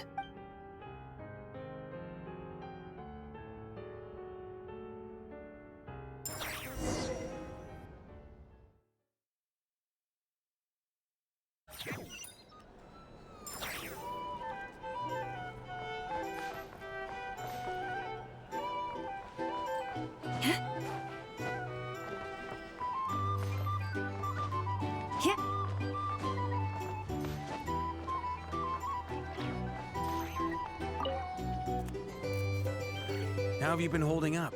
Any adverse reactions? If you start to take a turn for the worse, make sure you tell me right away. You don't need to worry about me, Grandmaster. I'm fine. I mean, I barely did anything, so... What? You're too humble, young man. You played an indispensable role in the battle for Nodcry. We can't thank you enough for your support. Sometimes, when people praise you, it's because you deserve it. The best thing is to accept it calmly and with grace. It's important to learn how to respond to words of admiration. Let's do a quick demonstration. Albedo, that was an incredible feat of alchemy. The pressure was on, but you worked flawlessly at lightning speed to get the job done. Thank you. I can't take all the credit, though. Durin played a big part in forming the alchemical array. See? Did you catch that? A masterclass in how to take a compliment. Okay, yeah. I did work pretty hard to help prepare for the battle. No point denying that. Hey, you guys! Hey, look who's bounced back. Looking good, Traveler. Seems like you've recovered. You won't need to take any more medication. Can I get you a drink? Huh? You know how to order at a bar now? You've sure learned a lot recently. Handling a drinks order is ridiculously simple compared to alchemy. Don't worry, I'll blend into society yet. Paimon believes it. You're clearly a fast learner, just like your brother. To be totally honest, though, follow all the details when you first explained the plan to us. Don't worry, that's completely understandable. Unless you're a student of alchemy, it's hard to grasp the principle and how the process works. To put it in the simplest terms, we saw how our enemy stole the power of Kuvaki. And that gave us the idea of stealing his power to turn it against him. When facing an enemy you have no hope of defeating, it's best not to engage them in battle. So, instead of looking for a way to overpower him, we decided to help Columbina get strong enough to at least stand up to him in a fight. For this to work, we had to analyze his modes of attack, confirm who his main target was, and make sure that he wouldn't go beyond the range of the alchemical array. For added security, we prepared a total of 4 arrays. But to mitigate the impact of the battle, we identified one location in particular as the ideal spot, which is where the confrontation took place. The alchemical array absorbed his abyssal power. Then Durin processed it to render it usable by Columbina. That power enabled her to do what would otherwise have been nigh on impossible. What surprised me was that Dainsleif actually agreed to join us. Given his history with Rerir, he had every right to sit this one out. But we're extremely grateful for the decision he made. It must have been a painful choice to make. But I'm sure that making a decision was far better for him than staying in limbo. Absolutely. He was torn between 2 paths, but in the end, he made his choice and stuck to it resolutely. He doesn't strike me as the sort of person who'd stay trapped in limbo for long.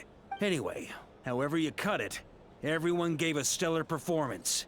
And now, it's time to kick back and celebrate.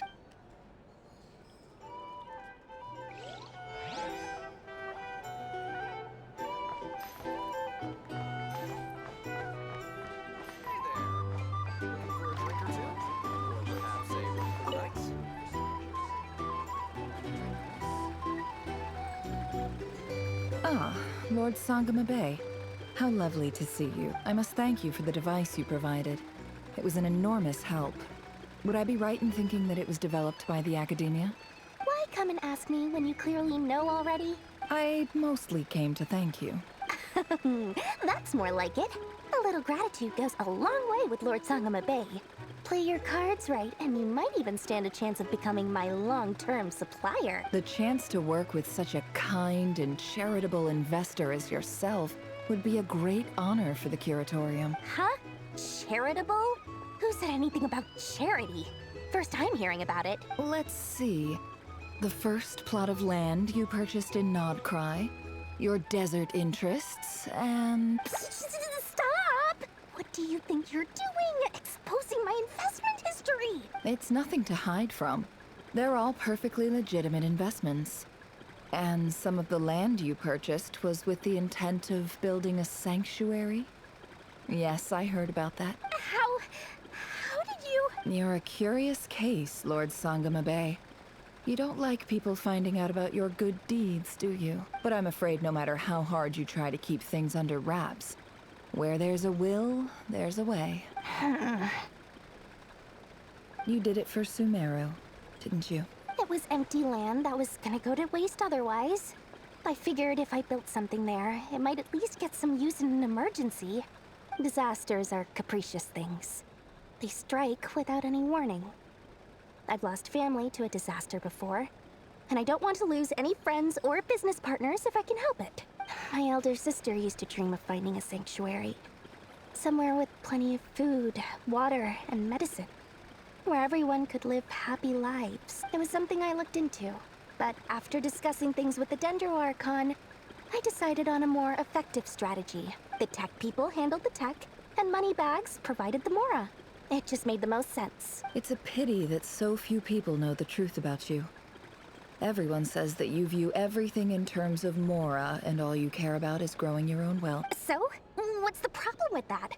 Everyone wants to be rich. It's human nature. So yes, I love Mora, and it's nothing to be ashamed of. But surely you have dreams of your own, beyond just making Mora. You don't get it, do you? My dream is to invest in other people's dreams. And, you know, make a nice little slice for myself along the way. Just thinking about it makes me happy. That sweet, sweet sound of Mora. Thank you. For the device? And the pendant. Oh, that. I was just returning a favor. Don't worry about it. Seems like we've both been away from home for a very long time. Yeah. So long that I barely remember what my family even looked like. That would be your mother, father, and sister? Yeah, though it's been years since my sister passed away. It's not like I want to forget them, obviously, but memory can be even more ruthless than the most calculating business person. Beyond a certain point, if something isn't helping you, it just gets rid of it. My sister can't help me now. Slowly but surely, her face is fading from my mind's eye. It's become a vague impression. Not everything will fade. When loved ones pass away, the beautiful memories are the ones that last the longest. Yeah, that's true. If you ask me, that's the one silver lining in all of it. Well, that, plus, I'm sure that life is much better now than it was back then. Oh, absolutely. I have tons of Mora, a big beautiful house, business is booming, and I'm as happy as can be. You've got a lot going for you too. Boss of the Curatorium of Secrets? I'm sure there's plenty of Mora to be made in that line of work. I appreciate the vote of confidence.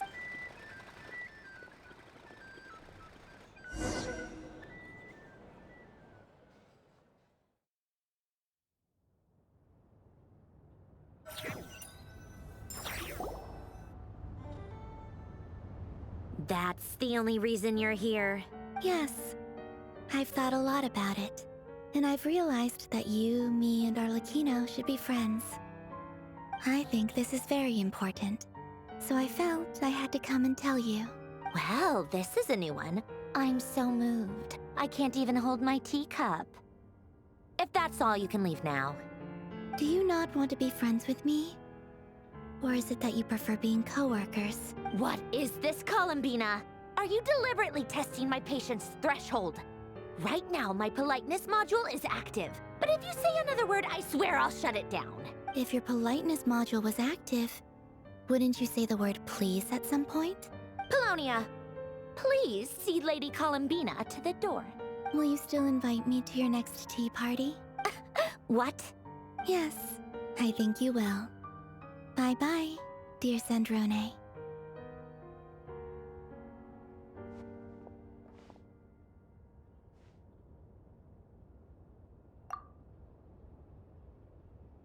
Last time, the Wild Hunt escorted you out. Would you rather I handled it myself this time? We just wanted to, see how you were doing now that it's all over. Why? Out of concern for my safety? I hope you didn't seriously think that the Rayhir of Solnari would be able to lay so much as a finger upon me, given how prepared— Mostly because you kind of helped us out, so we just wanted to check you were okay. Looks like all your robots are fixed, huh? Oh, don't you worry about that. Tea time is already a write-off. The visitor before you managed to kill my appetite. If you're in the mood for tea, go ahead and help yourself. Otherwise, it's going to waste. My coasters are still missing in action, though. Use this notebook instead. Whoa! Pretty hefty notebook.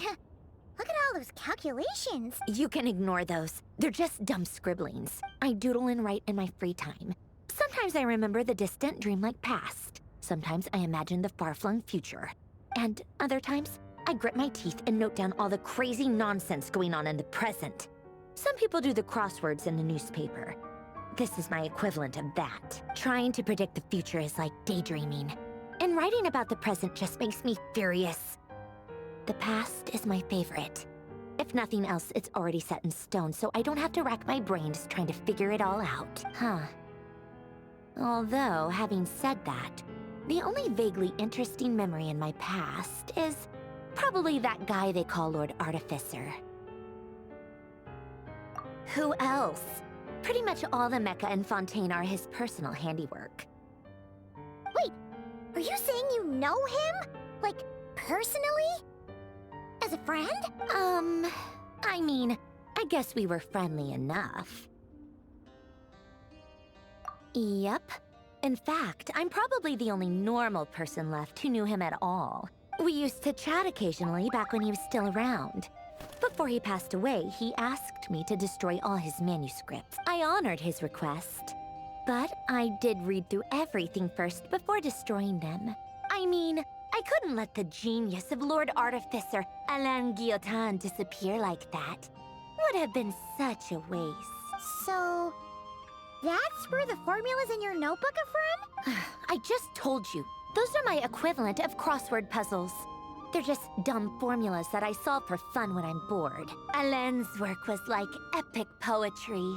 The formulas in my notebook are just silly little riddles in comparison. Not that there's anything bad about them. I mean, at least, solving those riddles isn't going to hurt anyone. Except me, 'cause I lose a few brain cells in the process. Anyway, while we're on the topic, I might as well tell you about what happened to him and his friends. Alain Guillotin had two close buddies, Renee and Jacob. They spent their childhood years together in the Narzissenkreuz Institute. They were all quite competitive, so there was some rivalry between them. But it was a friendly rivalry. But beneath the friendship and the rivalry ran something deeper, a sense of nostalgia for the past. Unfortunately, childhood would end. The prophecy would come true. The apocalypse would arrive, and the future would never be. A mad dream that would normally only capture the minds of lunatics begin to take root in their hearts. A dream of saving the world. And if Renee and Alain had been people of lesser wits, that dream would probably have ended up as something for them to joke about in their older years. But alas, they were some of the sharpest minds around. They nurtured that dream with the full power of their intellect, and it grew into something that ate away at their souls. The first of them to fall under its spell was Renee. Against Alain's wishes, he persisted in experimenting on a mutual friend of theirs to try and save their life. Alain did not approve and parted ways with Renee. It's complicated. Alain wanted to believe that Renee only did what he did for the sake of their friendship. But when he told me about what happened, I could tell he still had some suspicions about Renee's motives. Perhaps the seed that would grow into a nightmare had already sprouted in Renee's mind. Even the next time they met, Renee's soul had been completely engulfed by the dream of salvation.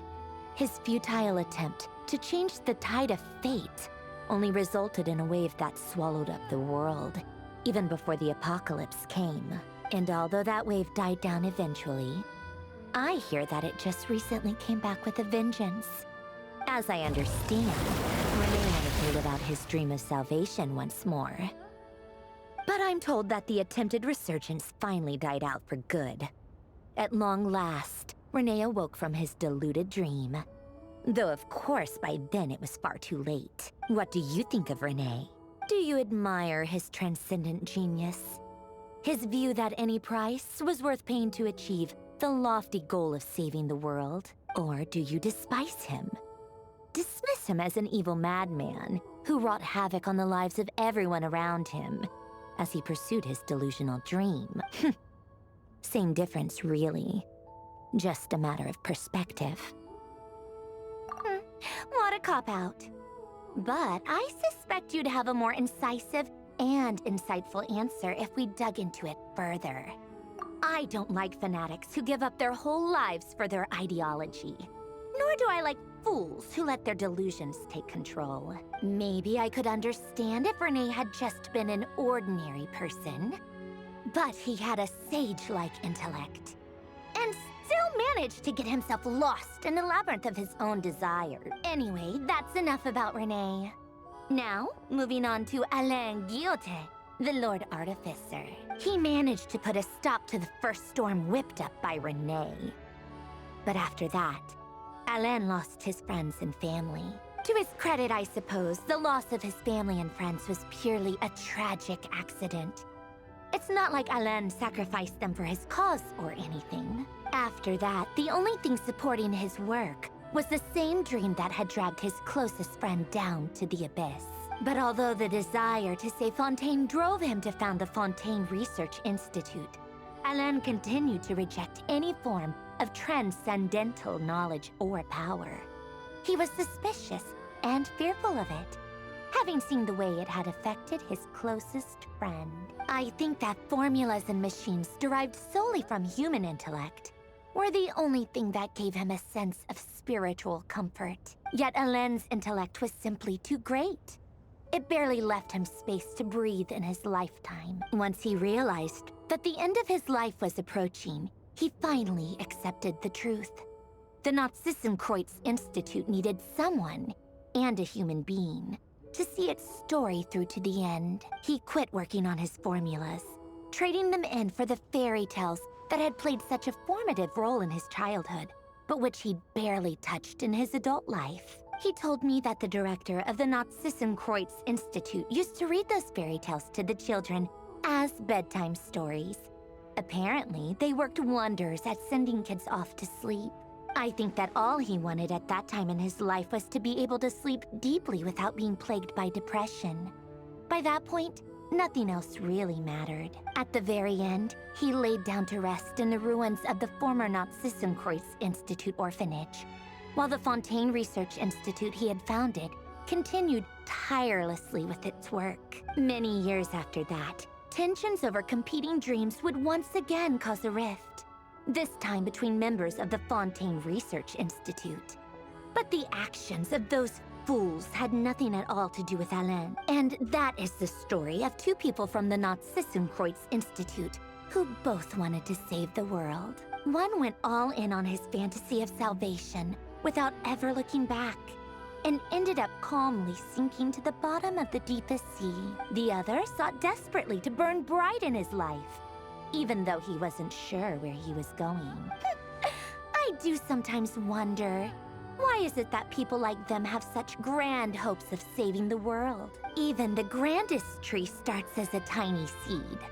So perhaps, for each of them, their mission to save the world began with a very simple desire: to save themselves. They were young children with friends and family who mattered to them, desires to explore the meaning of life, ambitions to have a successful career.